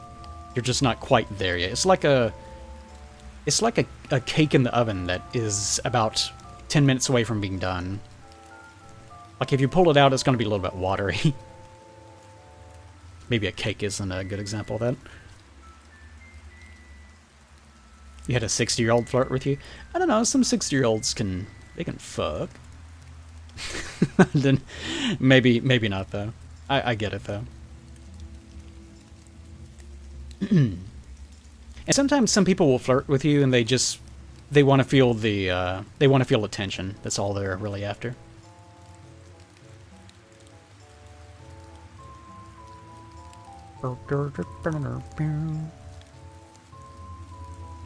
Sorry, my contacts keep blurring, so I'm having a hard time reading some of the chat. I need to actually exchange these out for some new ones.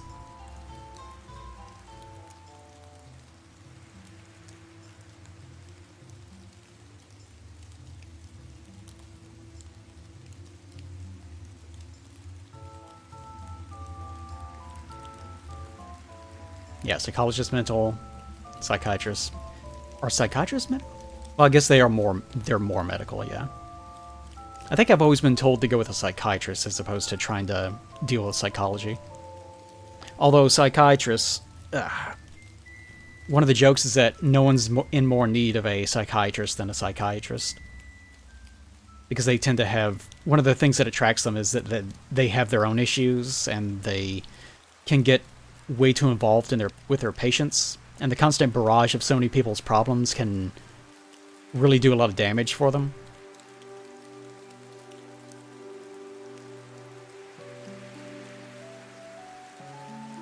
So they tend to have their own issues.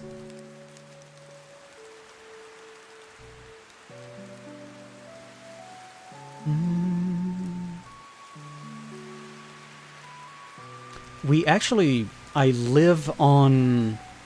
what's it called? The New Madrid Fault? I can't remember what its name is. But I think I've only felt like an earthquake twice my entire life. It almost never comes up.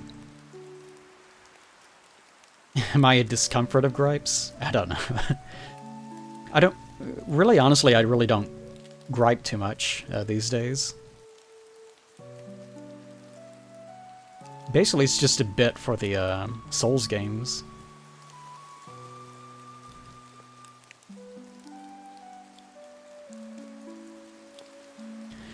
Yeah, the culture in, like, throughout all of the South, unless you're in, like, a major city. Maybe it's a city thing, it's not really a South thing, I don't know. Because I know if you go north, you still run into rednecks all the time. It's more of a rural versus urban thing. But there's no major cities in this area, so maybe that's more of an issue. I suppose if you were to go up to, like, the Louisville area or Lexington, it would probably change if you're living in Kentucky.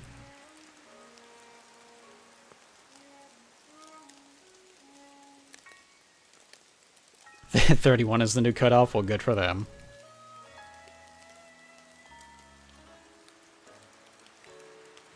Yeah, Keanu Reeves is still considered to be very desirable, and of course he's an actor and has lots of money. I don't know if he's had any work done.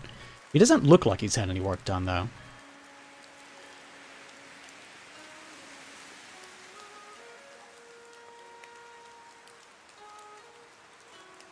Okay, I think I finally may have caught up. It's hard to tell. Good morning from Sweden.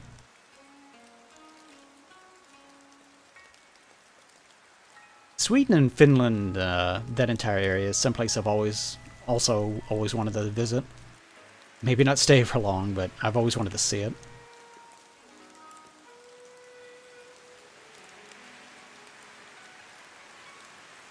Yeah, back in the early 1990s, there was a big to-do about there was a guy named Brownie.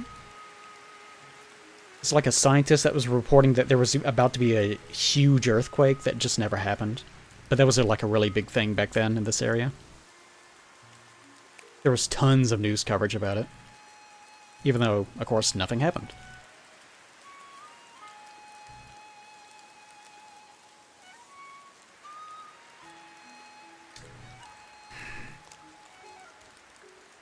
I was thinking about rednecks in other parts of the world. Since you said California rednecks, beach rednecks. A lot...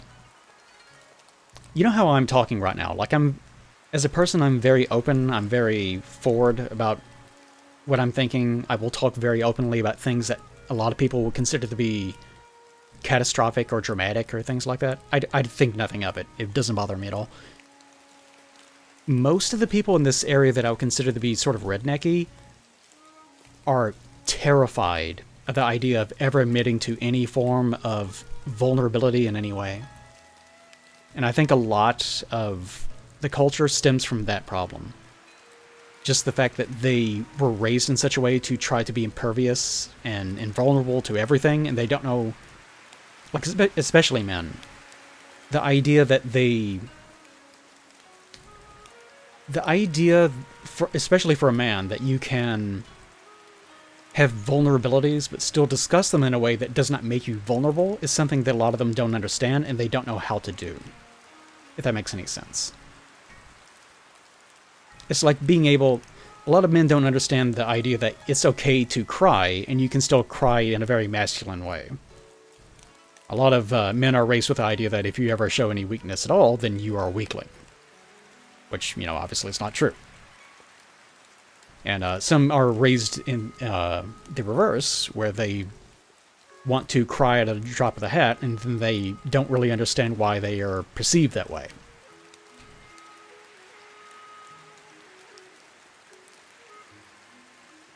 Which if you're hurt, then you're hurt. You know, not gonna complain too much about that.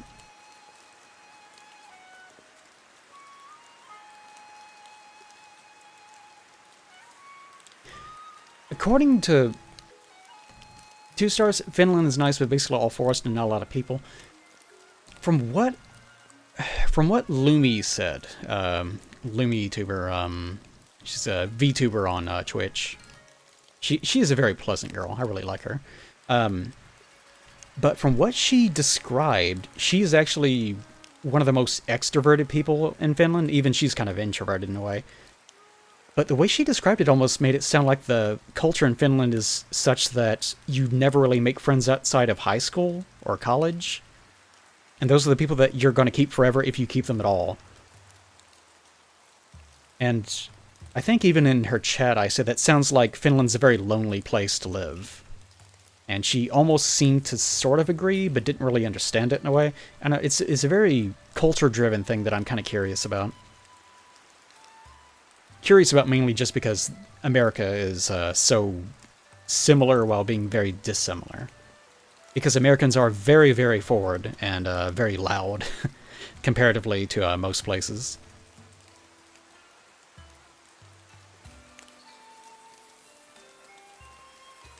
Rednecks will always come back in stronger numbers.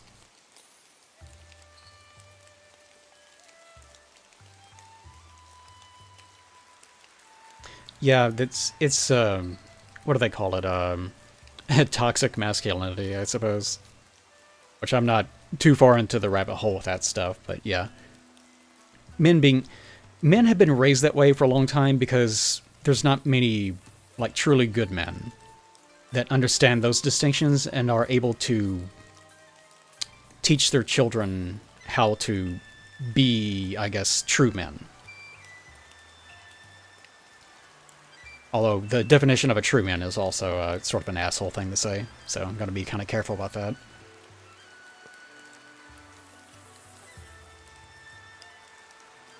But being able to be strong without losing your ability to exhibit weakness in a way that still is a sign of strength is difficult to pull off. Not going to pretend that it's not.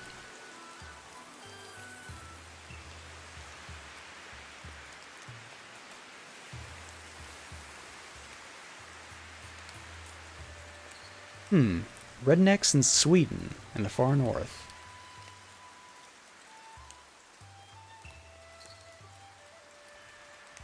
Garganar. Arna. Not fun to watch.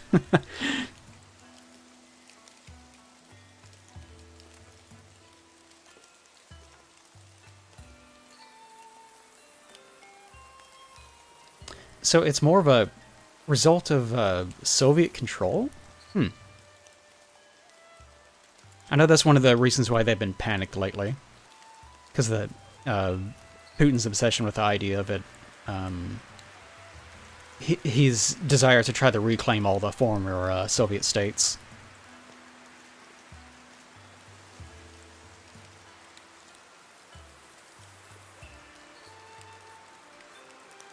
I often think that one of the biggest problems with this human society of any kind is,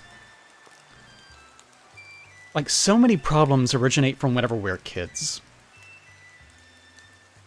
I feel like if every child had stable, good parents, which is never going to happen, but if every child had stable, good parents, then so many problems would just go away in one generation.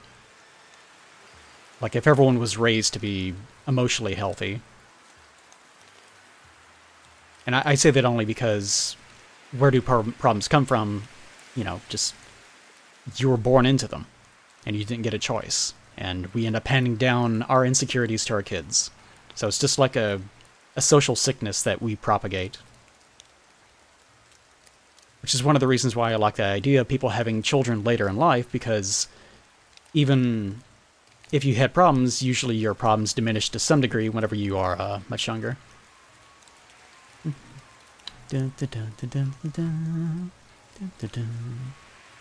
Who be that Raiden? Oh, it's Millie? No, it's Zone. Okay. She's not going to appreciate that. I actually thought it was Millie for a split second because I looked over at the the green hair. And she hears that, she's going to be kind of pissed off. How things go over there, Zone? I actually was in there for a little bit watching some of the videos with you guys. Did you guys have fun? We're actually just sitting here talking about the abstract concepts of modern life. That's all we're doing.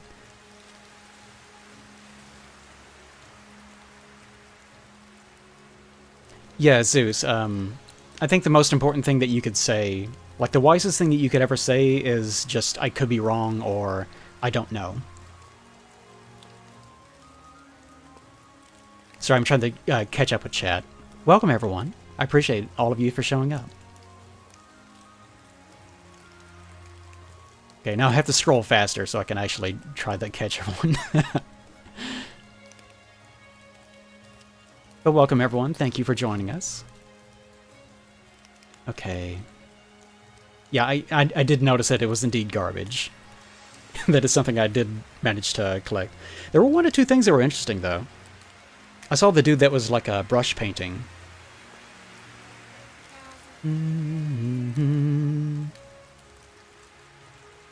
Oh, you haven't actually seen the the rig yet. Yeah, everything's new here. And I enjoy being able to talk over the windy noises and some light Zelda music. I do this kind of often.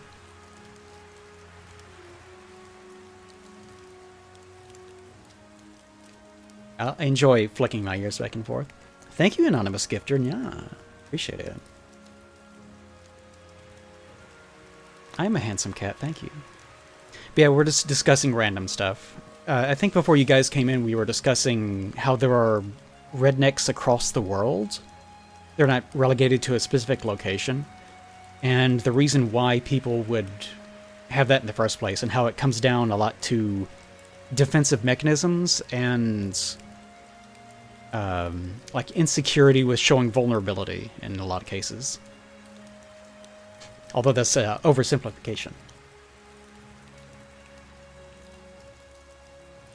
By the way, Zone, I remember years ago you saying that if I wanted to talk, then I would definitely be welcome to do so. It's still like the idea of doing it, I just didn't know how to bring it up again. But if you ever do want to talk, I'm definitely willing to do it. Although I'm sure you're very busy these days.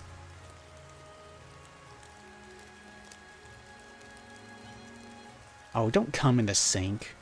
Well, I mean, if you have to come somewhere, then yeah, come in the sink. Just, you know, pick a better place. At least, at least do it in your hand and then, like, run to the toilet and just fling it in. Like, just... Okay, maybe don't do that. Like, really, really fling yourself into a panic and just start crying as you run across the house. That's the solution.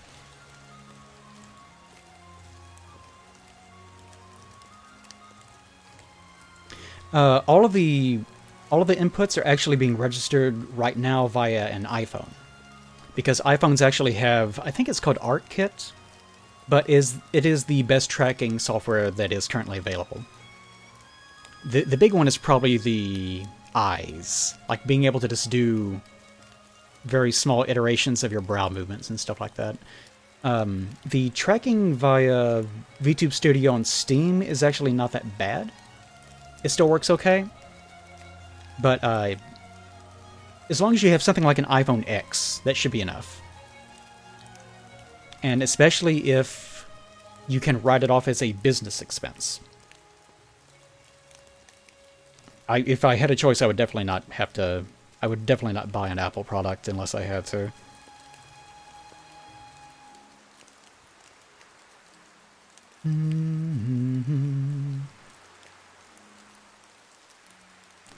What do you mean this is how you clog your toilet pipes? How thick? How thick is your goop, dude?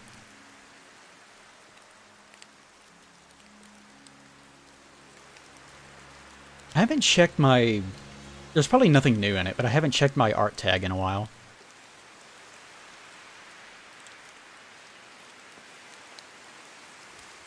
Well, there might be... Like, you can use an Android, but their technology is actually worse than even the... it's going black! Oh, it's back. Their technology is perhaps even worse than using Steam, so I don't know. You can go with that, but anything that uses that ArtKit system, which is exclusive to Apple systems, unfortunately.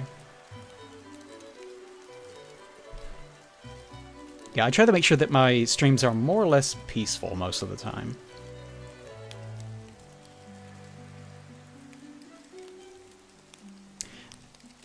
Around here, we tend to either play games, watch videos, or do this. Yeah, iPhones have the face scanning thing, yes. The reason why Apple stuff is so advanced is because they're obsessed with the idea of facial recognition.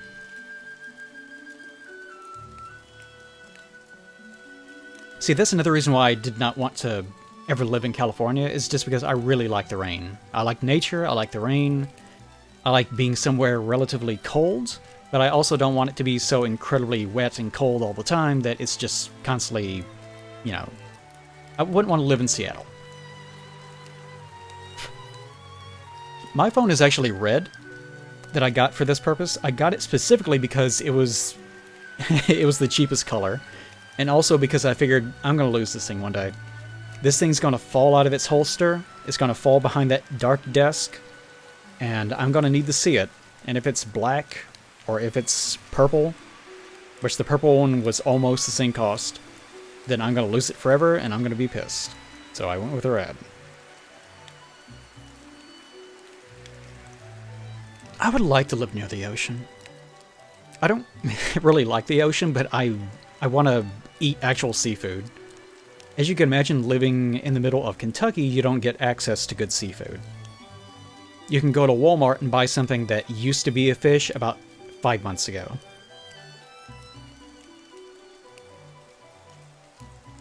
Purple is the best color, though.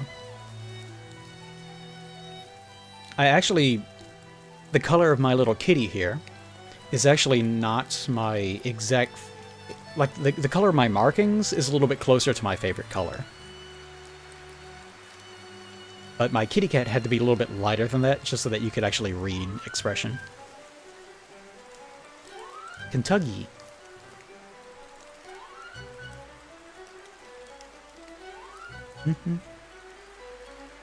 But I was actually discussing, Zone, that a lot of the earlier discussion was about how people these days are very isolated, and it's kind of hard to maintain connections with friends and to make new friends, especially as you get older, and especially post-COVID. So I was basically just talking about means of doing that, the priorities that you should have, and whenever you actually run into someone that you trust, to try to just hang on to them as long as you possibly can. And the idea of maybe the solution should start with us, in the sense of, like in my Discord, maybe I should watch movies with people more often, or host some sort of events, but I wasn't really sure how to go about doing it. Because with too many people, by the way, exclamation point Discord, with too many people, then it just becomes chaos, and it becomes pointless. So I wasn't really sure what approach to take. I think you have a good way of doing it, though, since you have, like, VR stuff going on. Because then people can move in and out, although getting people set up in VR is just such a nightmare sometimes. Yeah, especially as you get older, it becomes much more important to you to maintain friendships with people. Because it's very common to get married, have like a kid or something, and then you just lose track. It just slips away. Very common. I wouldn't blame anyone for having it happen to them, especially because you just get so tired as you get older.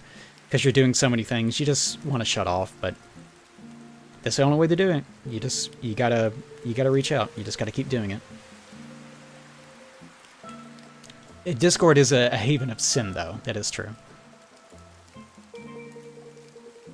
You wouldn't want to log on to Discord to have a nice, relaxing movie watching party, and then there's one guy that's clearly beating off in the background. Or maybe you would. It depends on the nature of the Discord, I suppose. Just depends on what you want.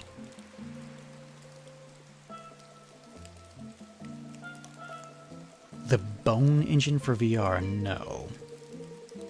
I actually don't know too much about VR anymore.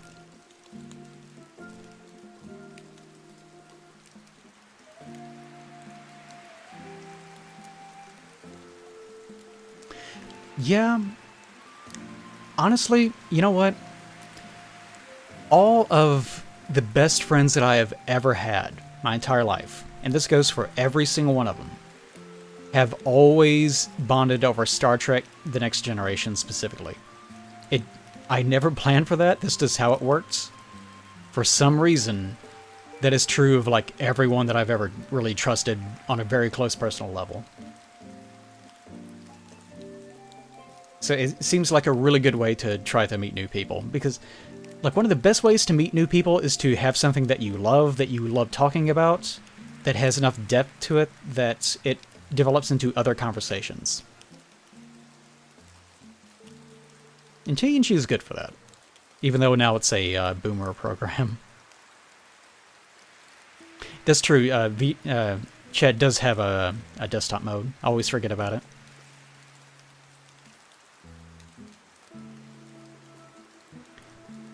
Yeah, TNG's good. I am actually winking right now, because I'm thinking. DS9 is also good. Voyager is more if you like Star Trek and you want to hate watch it.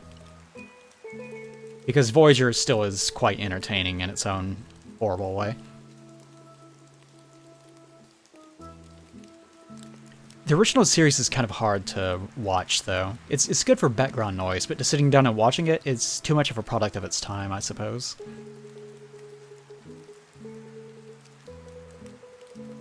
I would also be willing to watch... I would also be willing to watch Babylon 5 with people.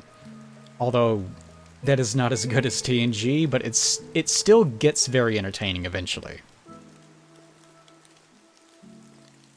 Yeah, I wouldn't blame anyone for not wanting to rewatch Voyager of all things.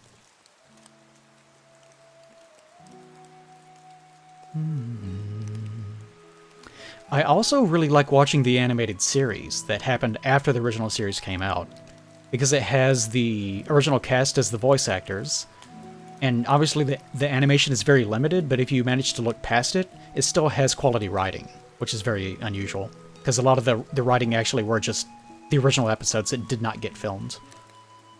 It's worth watching once or twice. Yeah, this is one of the nice things about TNG. It's a very optimistic show, and a lot of people go through positive changes. Even at the very end, Picard actually develops into more of a character. He stops being an asshole, and he does what we're doing now. He's actually like an older man that opens up and is trying to make friends with the people that he's always treated as being subordinates. Yeah, the Babylon 5 CGI. It's not that bad sometimes. It depends on how dark it is, though. The CGI in the re-release version of the original series is, it's alright, it's pretty serviceable. It does match the original tone of the series, which is nice. Orville is basically TNG bait. Orville, you can tell, was Seth MacFarlane just wanting to make the next generation and tricking Fox executives into thinking that he was making Family Guy. Because the first few episodes are a lot like that, and then they kind of taper off, and it becomes more like TNG. And I think they're still working on releasing the last season.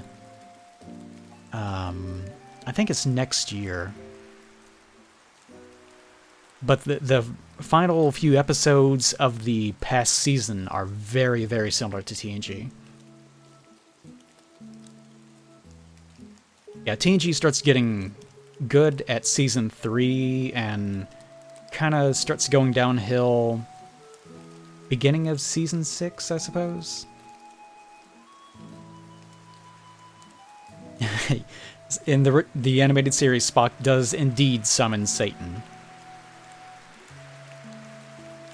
Amongst other things, lots of things happen. One of my favorite bits is all the men get captured, so all the female characters on the Enterprise beam down and just beat the shit out of the women that abducted them. It's pretty fun.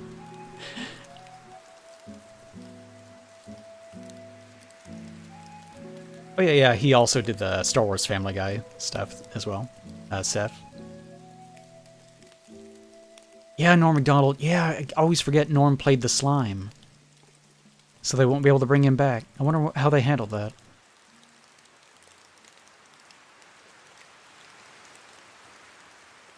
One of my problems with watching shows is... like, the commentary tracks I did for the movies turned out okay, but I love just sitting there and watching it. Just making occasional comments. Yeah, when Frakes took over as director.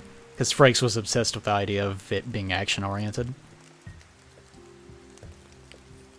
Oh, June 2nd this year, okay. I thought it was still in development. Well, I guess it technically still is, but... that's good to hear. Actually, the closest thing to TNG now is CBS just started releasing a new series called Strange New Worlds, which is about Christopher Pike commanding the original Enterprise before Kirk took over. And they've only released one episode, though, so this could change. But if you watch that one episode is the most TNG thing I have ever seen since Deep Space Nine. Which is incredibly weird to me. I have no idea how it got made.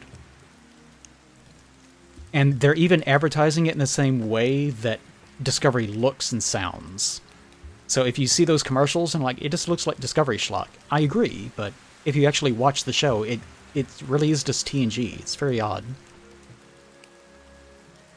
Yeah, what was her name? Misaka or something? Where Data put on the mask. Yeah, it's a Season 7 episode. It was not very good. Still kind of entertaining, though. See you later, Alex. Thank you for showing up.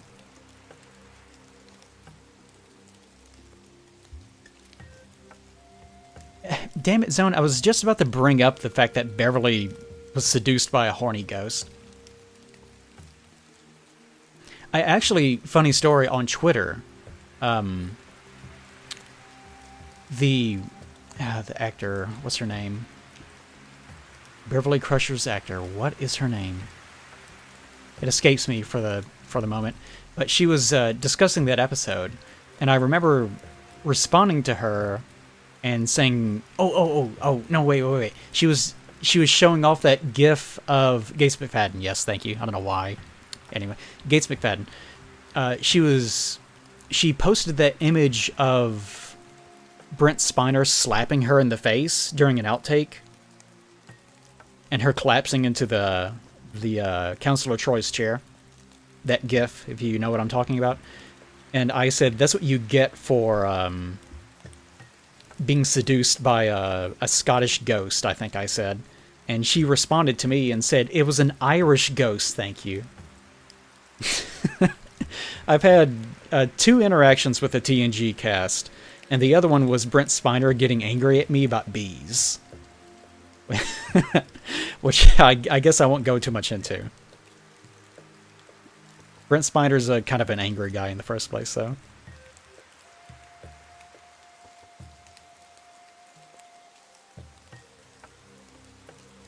It was not John McMadden, no. Yeah, that's the nice thing about the internet, assuming people actually want to respond to you. Okay, finally caught up. Oh my god. Oh, it took me a while to catch up to chat. You gotta head out? Okay. Thanks for showing up, Zone. I really appreciate the raid. I hope everything's going well for you. And all yours. I'll try to grab you sometime. Get rid of all my alerts. There we go. Oh, man, I'm really hungry now, though. I'm gonna eat these nuts. I got some salted nuts down here. Unfortunately, I'm pretty sure that these nuts are making... They're, like, turning my poop into, like, sheep turds or something. I need more fiber. Why am I telling you guys this? They're salted. My doctor recommended that I do a Mediterranean diet. And unfortunately, Mediterranean diet involves eating lots of cheeses, nuts, vegetables, fruits, with a little bit of meat, not much meat. I actually ate salmon tonight.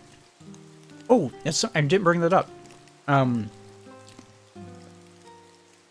I got a new, what's it called? A Ninja the name of the brand is Ninja. I didn't actually get a Ninja. An indoor tiny grill. And I'll use it tonight for the first time. No.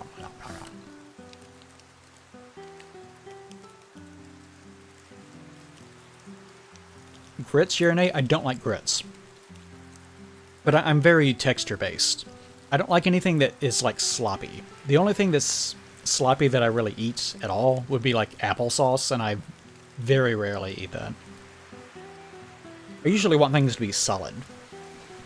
Like mashed potatoes or something like that. Something I can pick up with a fork. I hate soup. I really hate soup. Love stew, though. Fucking love stew. Especially, like, thick stew has a bunch of meat in it.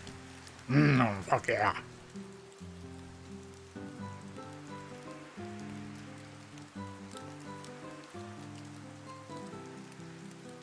Yes, you can buy shell-free pistachio. Although one of the main points of actually buying pistachios is that the fact that you have to actually open them up with your hands causes you to go through more effort of eating them, and the fact that you're doing that actually causes you to end up eating less calories. That's one of the benefits of doing that. Ow.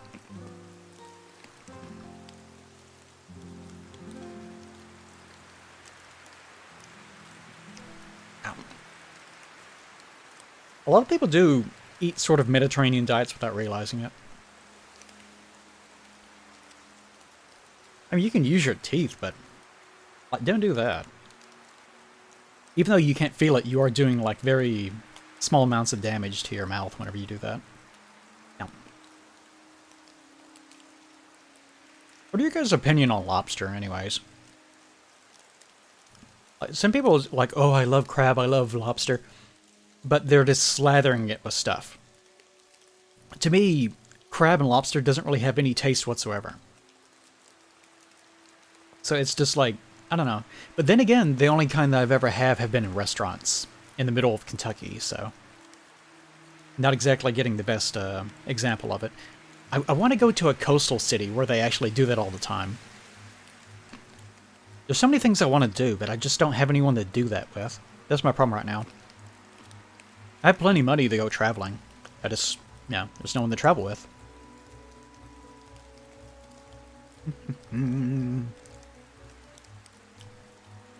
You know, I love tiny shrimp.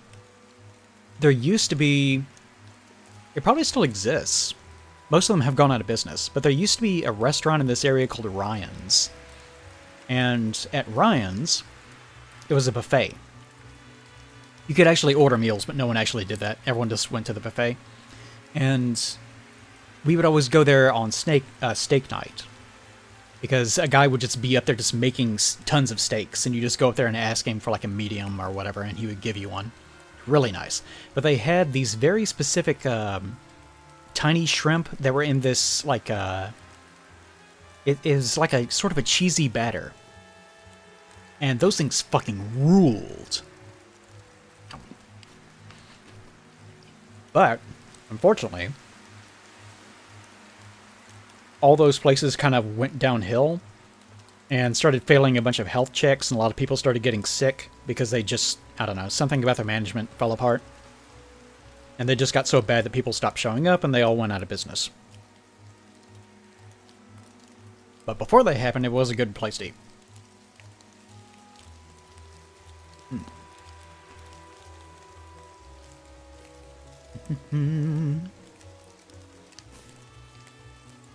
I don't know if I'd ever want to go to Florida. If anyone ever says, I don't want to go to Florida, can you really blame that person?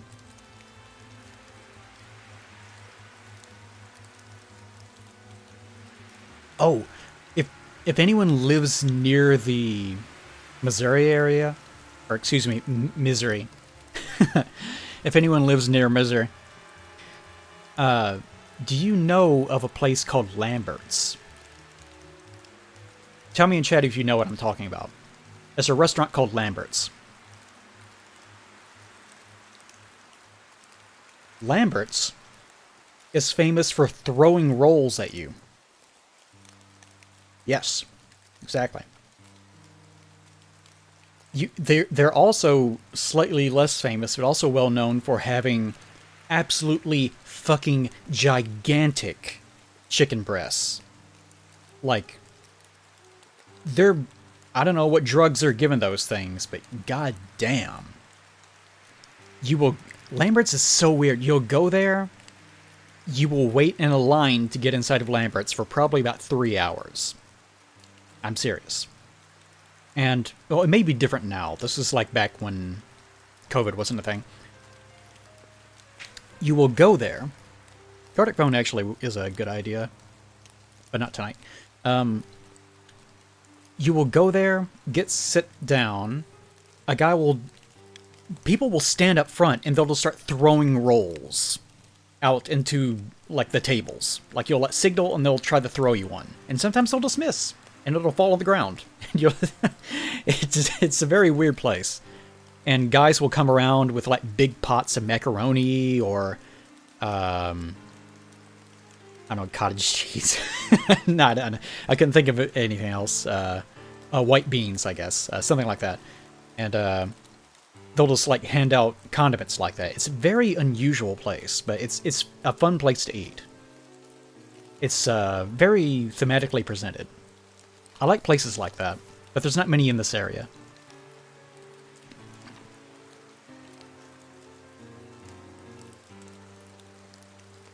You stole a kidney from him. It's fantastic, man. Fantastic. Throwing rolls like Doink in the forehead throwing? Yes, exactly. I think some people actually have been injured by the thrown rolls. Oh, they have Lamberts in Alabama? Huh, I don't know that. I thought it was just one place.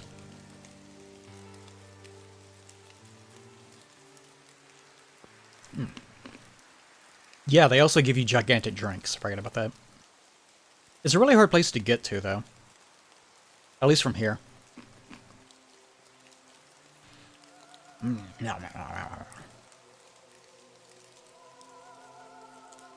Yeah, they sell themed mugs, and on the front is like a picture of an old man with white hair. I think he wears like overalls, and he's like really overweight, and he's just throwing a roll as hard as he can. Is the seating shared? No. It's just, well, the last time I was there, it was just individual specific things. Wow. Gosh, now I have, like, nuts in my teeth. No spamming, Jimmy.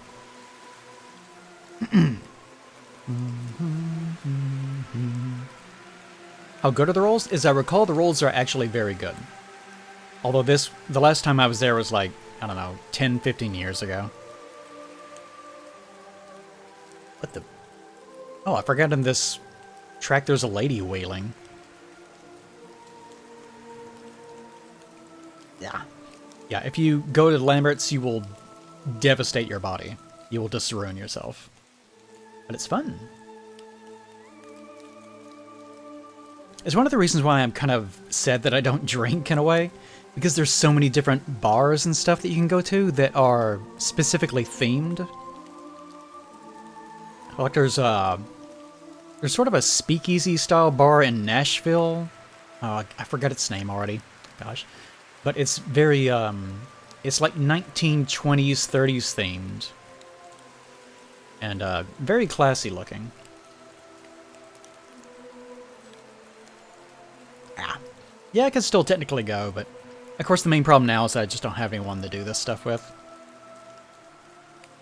This is one of the main reasons why I'm trying to connect more with people now.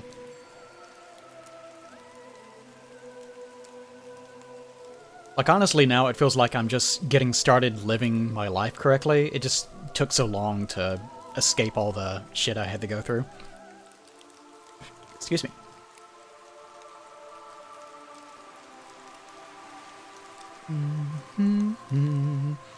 I do love ordering versions of things because they're just really good tasting drinks that are meant to cover the taste of alcohol. So yeah, if I ever go to Australia, Betty, I'll have to try to do something with you in some way. Although you will be very unhappy about it. I have no idea what it would be though. Maybe throw myself in the ocean. Watch the destruction of your forests and weep.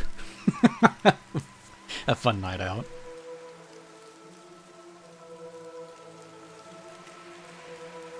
Yeah, I wouldn't really describe Twitch chat as connecting to the people, but it's nice to be able to just talk to people all the same. You guys like hanging out like this, don't you? Yeah, I'm sure going to any beach I would die.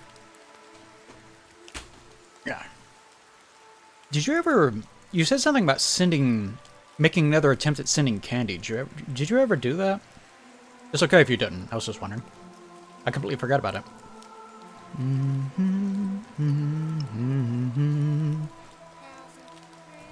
Thank you very much, nomenclature. Wow, I almost said that correctly. I didn't, but I almost did. Thank you very much. Yeah. I shouldn't do a nya with my mouth full of nuts. I feel like I'm gonna open it and just big swaths of nuts are gonna pour out of my face. Again. Yeah. Yeah. Gosh, it's all in my teeth now. Yeah, it's nice to have conversations with people, isn't it? I hate small talk, but, you know. One of my problems is that I just haven't really gotten to have... Well, I take that back. I was about to say I haven't gotten to have many interesting, unique experiences, so I don't really know what to talk about a lot of the times. But if you actually get me talking, then I sort of slowly realize that I have done a lot of weird things. It's just that I don't really think about them very often. And it isn't until I actually bring them up, and I usually feel like no one cares about this, that I actually do bring them up, that people actually comment and go, "What? That's so weird." And it ends up being an interesting story. I just don't think about it. Yeah. Yeah, my birthday's coming up. My birthday's on July 27th.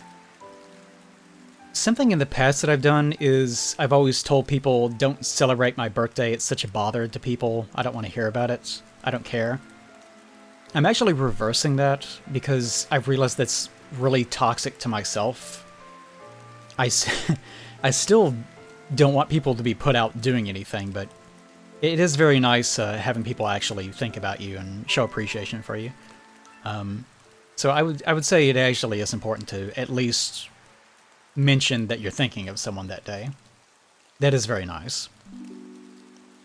It's definitely something I would like to encourage other people to do.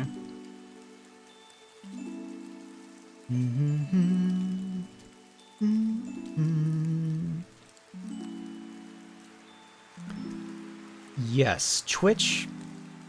I don't know, how about you guys? There are some people that whenever they watch the Twitch chat, they are perfectly content to just sit there, and they never talk. They will never say anything. I, on the other hand, yeah. Actually, let's go down here. There we go. Yeah, you can see my little kitty head. My kitty body. Ooh, my arms kind of flapping. Alright. What was I saying? But I'm actually completely the opposite. I greatly enjoy actually talking to the actual streamer. So, whenever I watch Twitch chats, usually I don't watch ones of people that are too popular, unless... There are some cases where people will stream and they have like 1,000 people, 2,000 people, but almost no one is talking for whatever reason. But being able to actually have a back and forth dialogue with the streamer is something that I really enjoy. So I'm one of those people, which unfortunately means that sometimes I can get on people's nerves, I think. I probably actually don't, but it's one of those things I think about sometimes.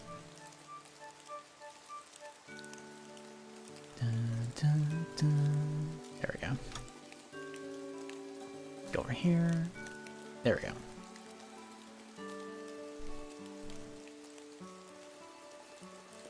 I almost tried to drink my can of nuts. Okay.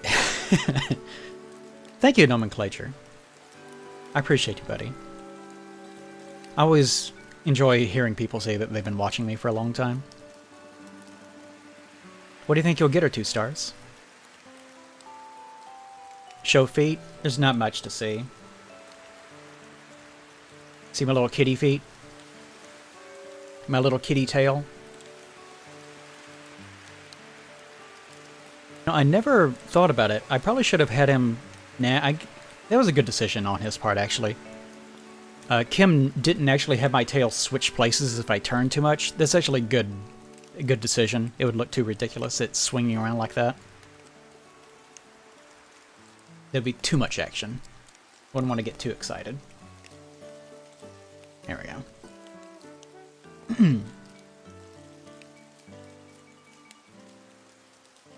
Yeah, there's not too many... There's not too many chats that I actually visit that have that many people in them. Probably like Nyanners or Snuffy. Sometimes Silvervale, although she doesn't really interact too much with her chat, I guess. It depends on what she's doing, too. I guess that's about it. I don't really watch too much Twitch chat, especially with really, really big streamers.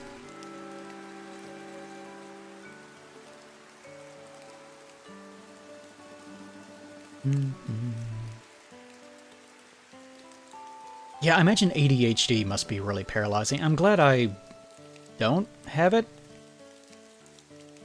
I assume. I hope I don't. I could. Doesn't everyone have it these days? But it seems like something that would be... Oh, it would just, like, rule your life in various ways. It can be really difficult being friends with someone that has it sometimes.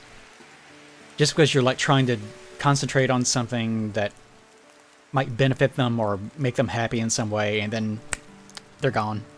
they're just doing something else now. No, I drew this model. Like, this is entirely my drawing. But Kim, Rotus Lotus on Twitter, and all the information should be in my information down there, is the one that actually did the rigging.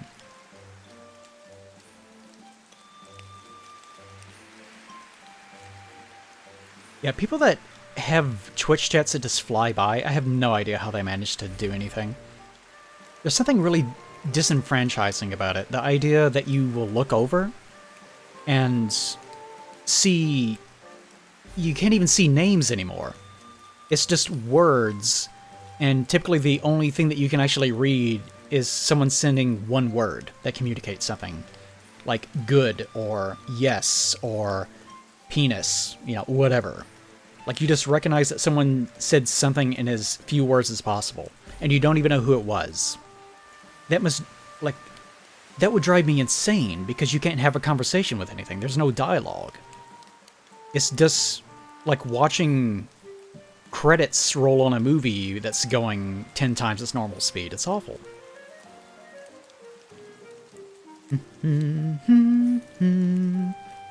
Yeah, you know, I have that problem too, where I don't really know what to say to the streamer. You kind of have to watch them for a while. After you watch them for a while, you sort of get an impression of what they're about, and after you do that, you can sort of filter how you think and what your interests are, and then try to identify what might be a good thing to say. How are the cicadas this year? Haven't really heard many cicadas. But whenever they're a problem, they're a problem. You don't see them too much, but you definitely hear them.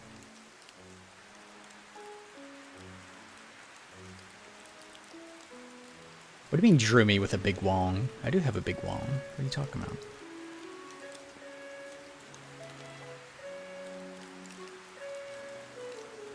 Yes, there are many variations of ADHD. I'm sure that some people have a hard time... I don't know, maybe some people don't have a hard time concentrating, but they struggle with it in some other elements. It's something I don't know that much about.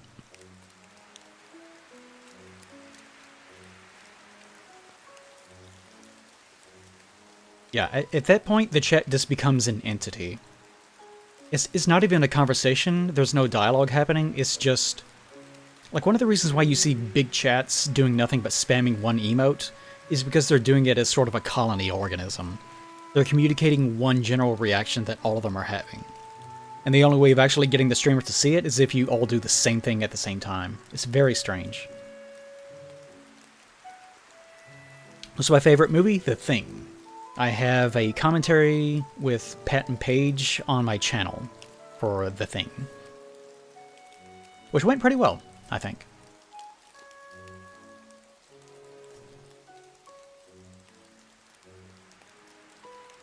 Yeah, some people can, even with ADHD, can really put things together, even though they haven't, whenever they really need to.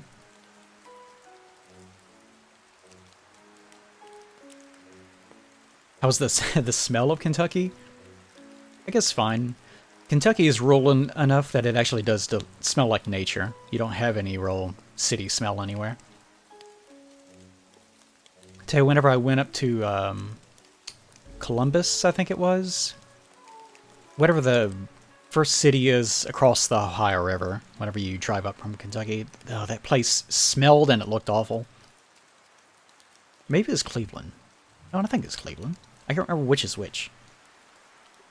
John Carpenter's The Thing, the 1982 film. I know it was 1982 because I was born in 1982. And also the the Challenger's space shuttle also exploded. I don't know why I felt compelled to bring that up.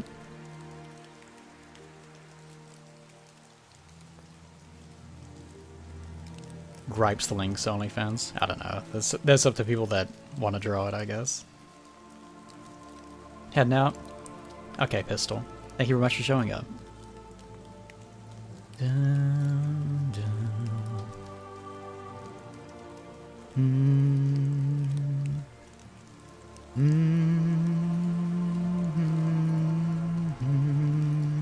Yeah, I know. Dun, dun.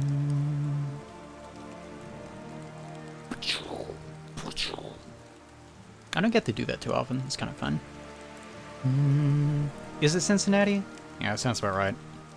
I thought of Columbus because I think that Kings Island is in Columbus, and that's what we ended up doing. Kings Island was okay. I was actually there with I can't remember the context, but there was some girl that was obsessed with me. But I was actually there with family.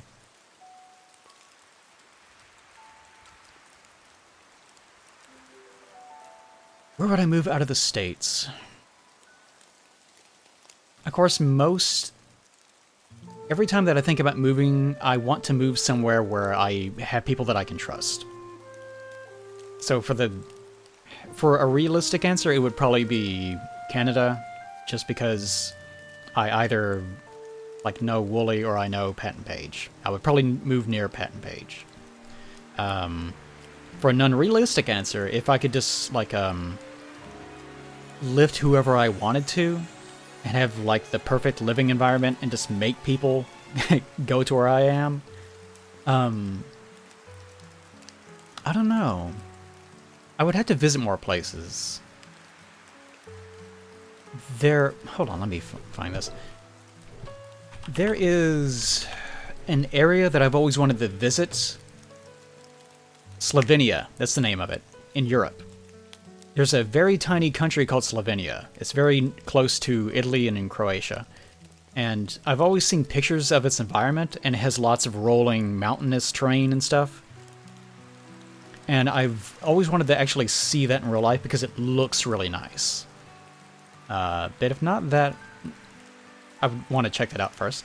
But just someplace very mountainous and beautiful, but not too isolating. Maybe Sweden or parts of Ireland, maybe. I don't know. I don't know that much about other places. Even someplace like Colorado is kind of nice looking. You've been to Slovenia? Cool. I hope I can actually get to go there one day. There's a lot of things I want to do. I just need someone to do it with. You want to head out? Okay, thank you for showing up. I appreciate you. Yeah, I've heard good things about Iceland, too. Oh, of course, Switzerland, yeah. Switzerland looks absolutely amazing. But of course, it's just really isolated. Because it's Switzerland. They have horse burgers? Wait, where? I've never eaten horse. Yet. Which is kind of unusual. I live in Kentucky, so you think there'd be lots of horses that get retired. But it hasn't come up. In Slovenia? Okay. It's kind of unusual. Yeah, I know a lot of places do consume horse, it just doesn't really come up in America.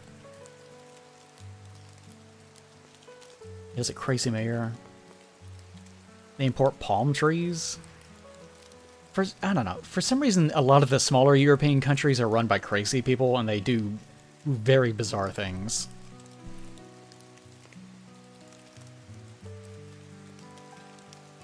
Yeah, I don't know if... I don't know how dissimilar, What was I just saying? Oh, I don't know. I don't know how dissimilar, like, horse is from, other... what are they called? Ungulates. Ungulates, that's what I'm thinking of. You can't blame me for forgetting the word ungulate, okay? Oh, I don't want to eat cow tongue. I don't want to eat a tongue. Unless it's on a lady. I was about to ask kind of a gross question. It's not even that gross, just... I think I'll ask it anyways, just to be stupid. As far as, like, kissing techniques go, what do you guys think about, like, tongue sucking? That is a conversation I've actually had with people before. What do you guys think? Would you eat tongue? No. Some people react really violently to it. They're like, no, what the fuck? But other people are like, oh, hell yeah.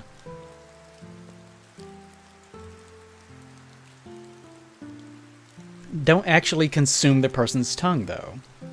Don't, like, rip out their tongue and then roar with a blood full of mouth as they scream and die. Don't do that. You're trying to have a romantic moment. That's the opposite.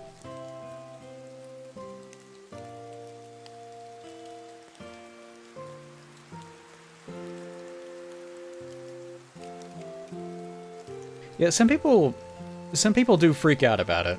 I don't really understand it. Maybe it's, again, just because of the area that I was raised. Kissing, except it's not just like pressing your lips together real fast and then blushing? What? What the fuck? I hate living here. This is so stupid. The people here are just so fucking uptight. I need to get the hell out of here. I actually was looking at a house recently, but it's only about 25 miles from here. But it's some place to move, and it does have better internet.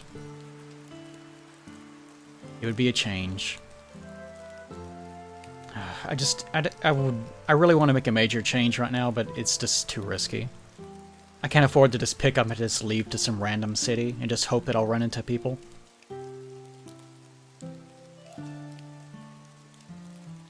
Especially when I don't have the money to live inside of a major city.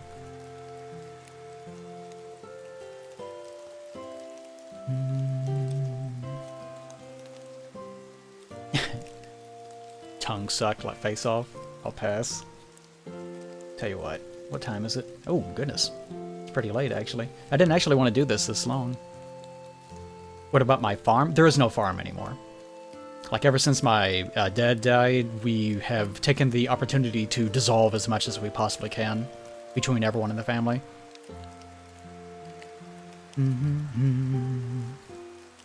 Share house? I just need to know more people in more places. I'm frustrated that I'm having to start so late. And I'm frustrated that it takes so much time. But I need the time. That's the main thing for me. Yeah, I died back in January.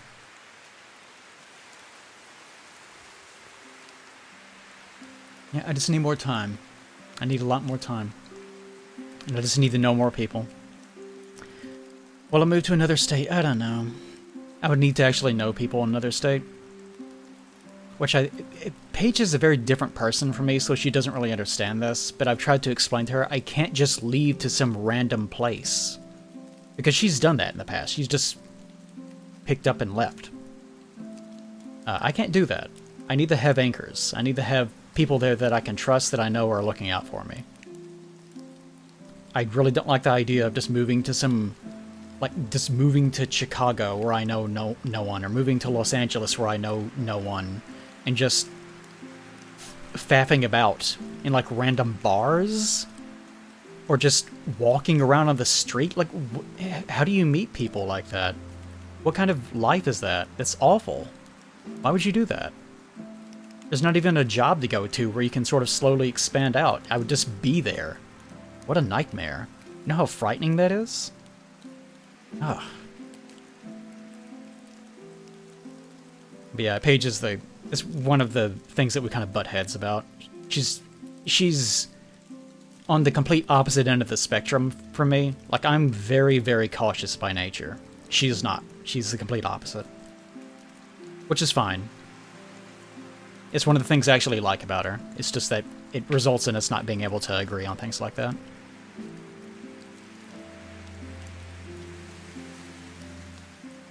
Not to specifically bring up Paige or anything.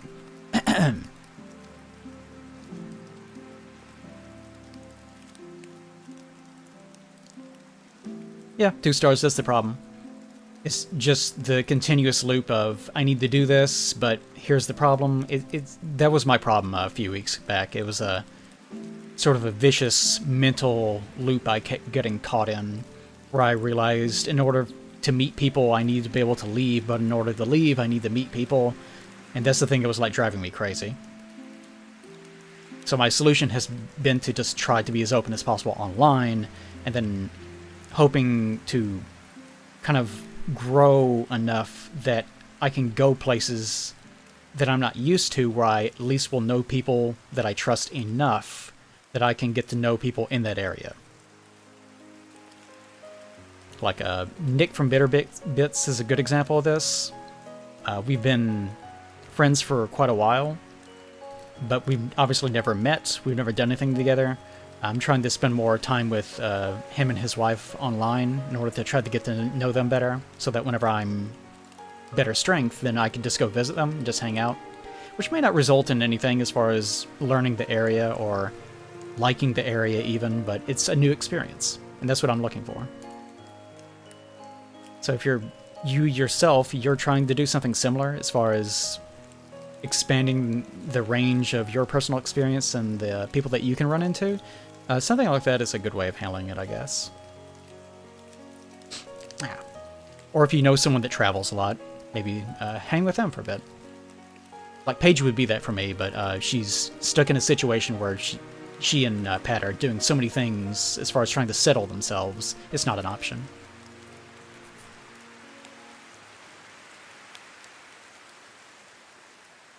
Mm-hmm. We all know that one person that always manages to injure themselves.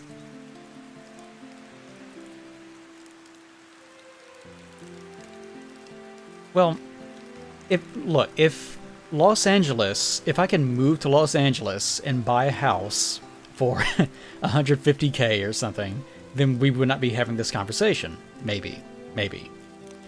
But all the places that are like this, where you are assured to run into people that are just like you, are places where, unfortunately, people that are just like me have decided to live and set up shop that have homes that cost like $1 million fucking dollars. So, it's not an option.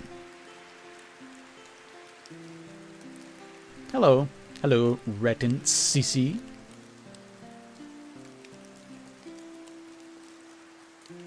Yeah, unfortunately, a lot of the people that I like live in places that I could not possibly live. That's one of the frustrations I keep encountering.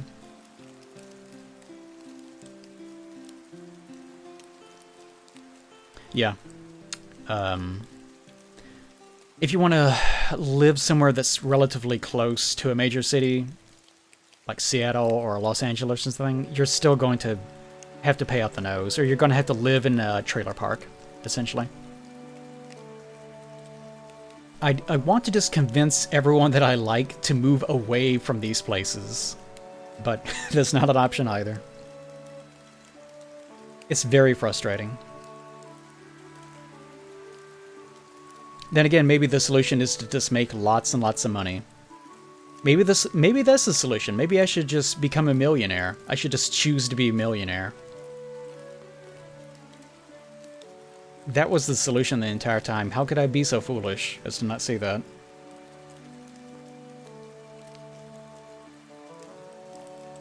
Yeah, Illinois isn't particularly great either. Illinois is basically just Chicago and a tumor that's growing out the bottom of it. Yeah, I don't want to live in a city either. I don't know why people want to live inside of cities. Why, like, for anyone that's in chat that lives inside of a city, why? Like, if you have enough money to live there, you have enough money to not live there. Is it just something where it's always been that way, so you're just like, well, may as well stay here? I can sort of understand that, I guess. Like, even people that work there for the sake of a job, it seems like the job doesn't really pay enough to warrant that.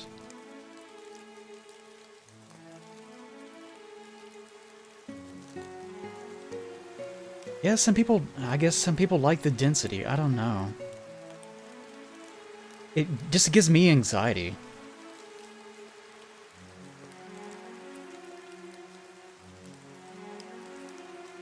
Outside Omaha is the jam if you've never been. Omaha? Really? Nebraska? I say so. Thank you, Atmos.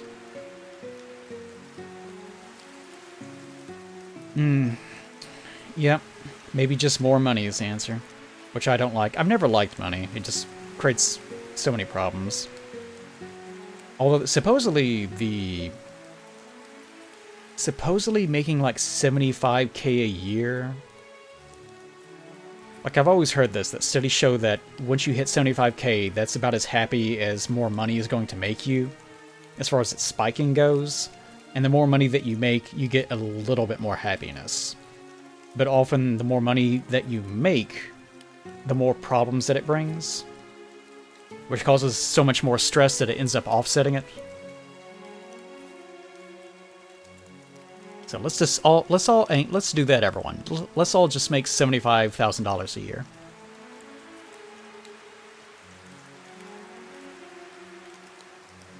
Well, 75k does not give you room for big mistakes, but I don't plan on making any big mistakes. It's more a matter of like medical problems or just major things like that you can't anticipate.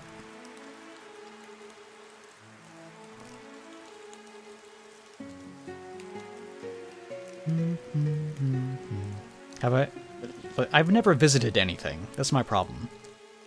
I went to Ohio once for like a few hours. That's all I've ever done. I've been in Kentucky, I've been in Illinois, Missouri briefly. Arkansas for like 5 minutes. I went to a gas station in Arkansas and Tennessee, and that's pretty much it. That's all I've ever done.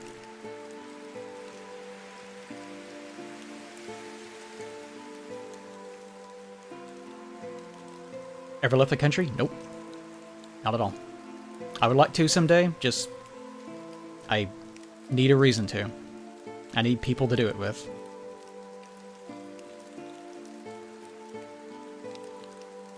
I'm just unfortunately at the age where people are spread out, they're very tired, they don't want to do anything. It's so shitty. I hate that aspect of being this age. I actually enjoy being this age as far as my personal development goes and everything. I just hate everything that comes with it.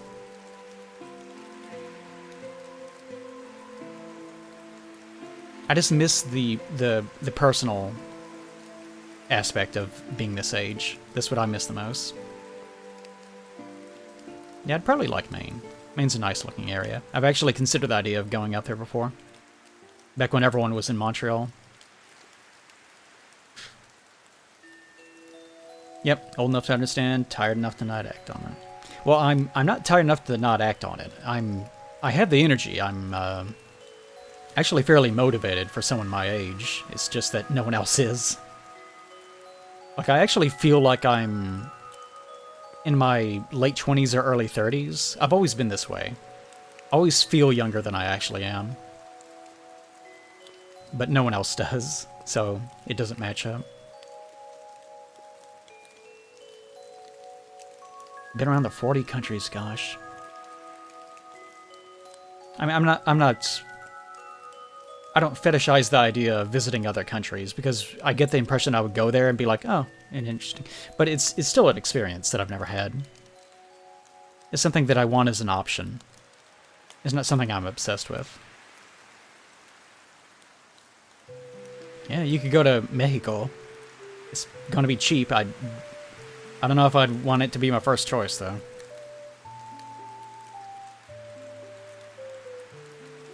Yeah, a lot of people want to grow up too quickly. Or they start to panic too much when they're in their late 20s or early 30s, and they try to do too much too quickly. And that ends up kind of fucking them up. 100 CD, thank you very much, buddy. I appreciate that gift. Thank you, now.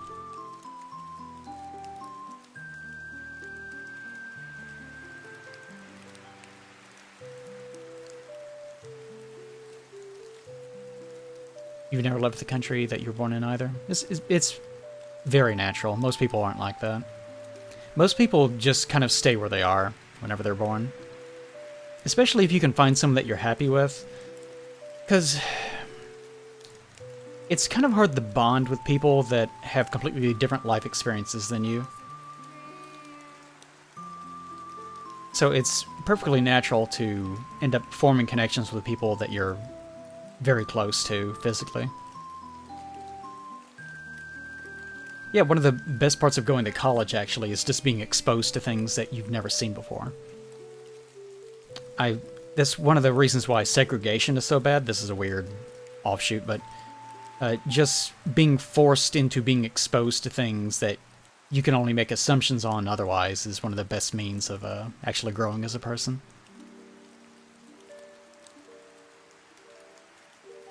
Yeah, I have heard that some aspects of Mexico are actually improving in terms of the whole cartel crime thing.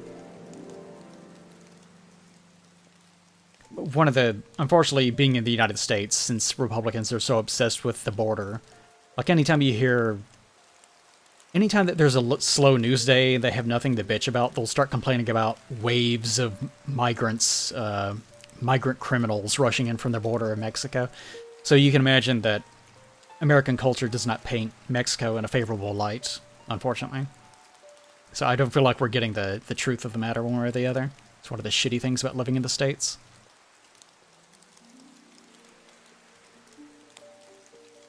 You have family overseas, really? Thought everyone was there.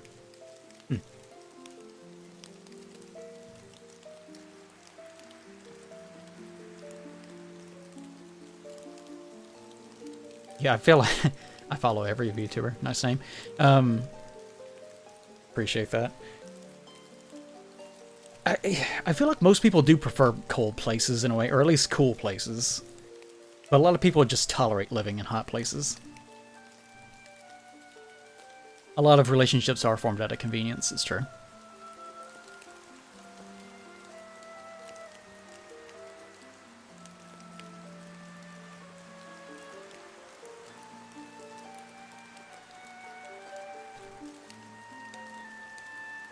Oh, that's a wide range. Scotland, England, India, Canada. Strange. I'm guessing you mean a wider scope of family? So, like, second cousins and stuff? It'd be kind of weird if it's like, oh, no, they're all brothers and sisters. Heading out. Thanks, Sneak. Thanks for showing up. Bye-bye. Yeah, most of the immigrants supposedly are from different countries. South America. Usually Central America is typically seen as being the problem.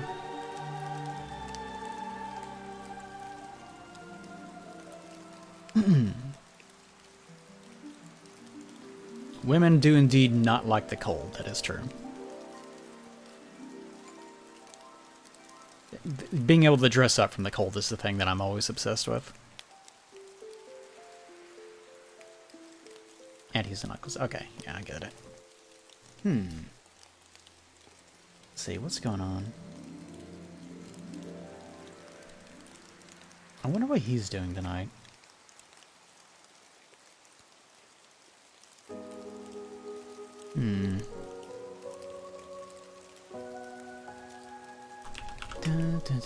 I'll prepare that. Okay, there we go.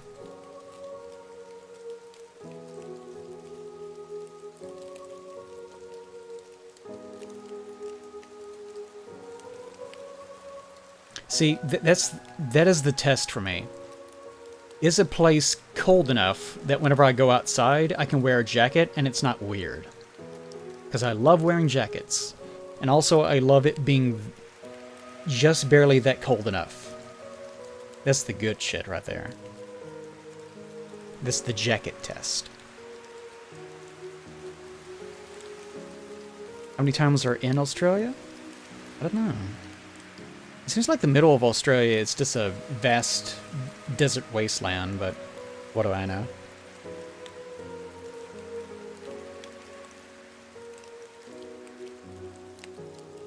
Well, yeah, Chicago is cold, but it's also Chicago. Yeah.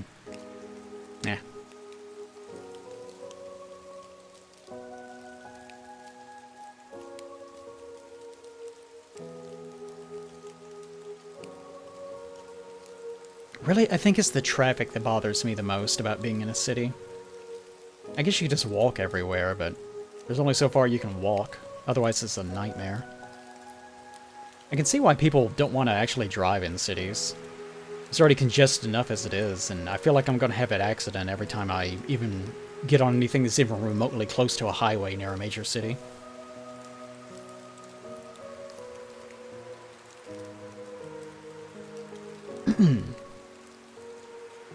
No, okay. I think I should wrap up too. Because I want to get the opportunity to actually watch some stuff with other people. I'm not sure what Nick is doing. I asked him if he wanted to finish Station 11 tonight, but I kind of doubt it. He's probably tired again. Let's see. Okay, so what I'm going to do is... I'll send you guys over the Apple. I've talked about him a couple streams ago, I think. Lord Athelstan. He's an entertaining guy. He's basically just male Yanners, essentially. Not sure what he's playing, though. Teardown. I'm not sure what that is. He had been playing Bloodborne, but I guess he's not doing that tonight. And it's been probably about a week or two since I've seen him, so we'll go do that. You can go say hello to him. He's a nice guy. He's also very talented.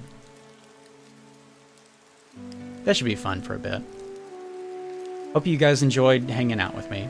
I appreciate you guys keeping me company too. Hope all of you guys have a lovely whatever's going on with you, whether it's night or day. And be sure that if you come, then don't do it in the sink. Just pick it up and carry it to the bathroom and lay it to rest. It's good life advice. I'll see you guys next time. Why did I end that like that? It's terrible. Why am I like this? Goodbye!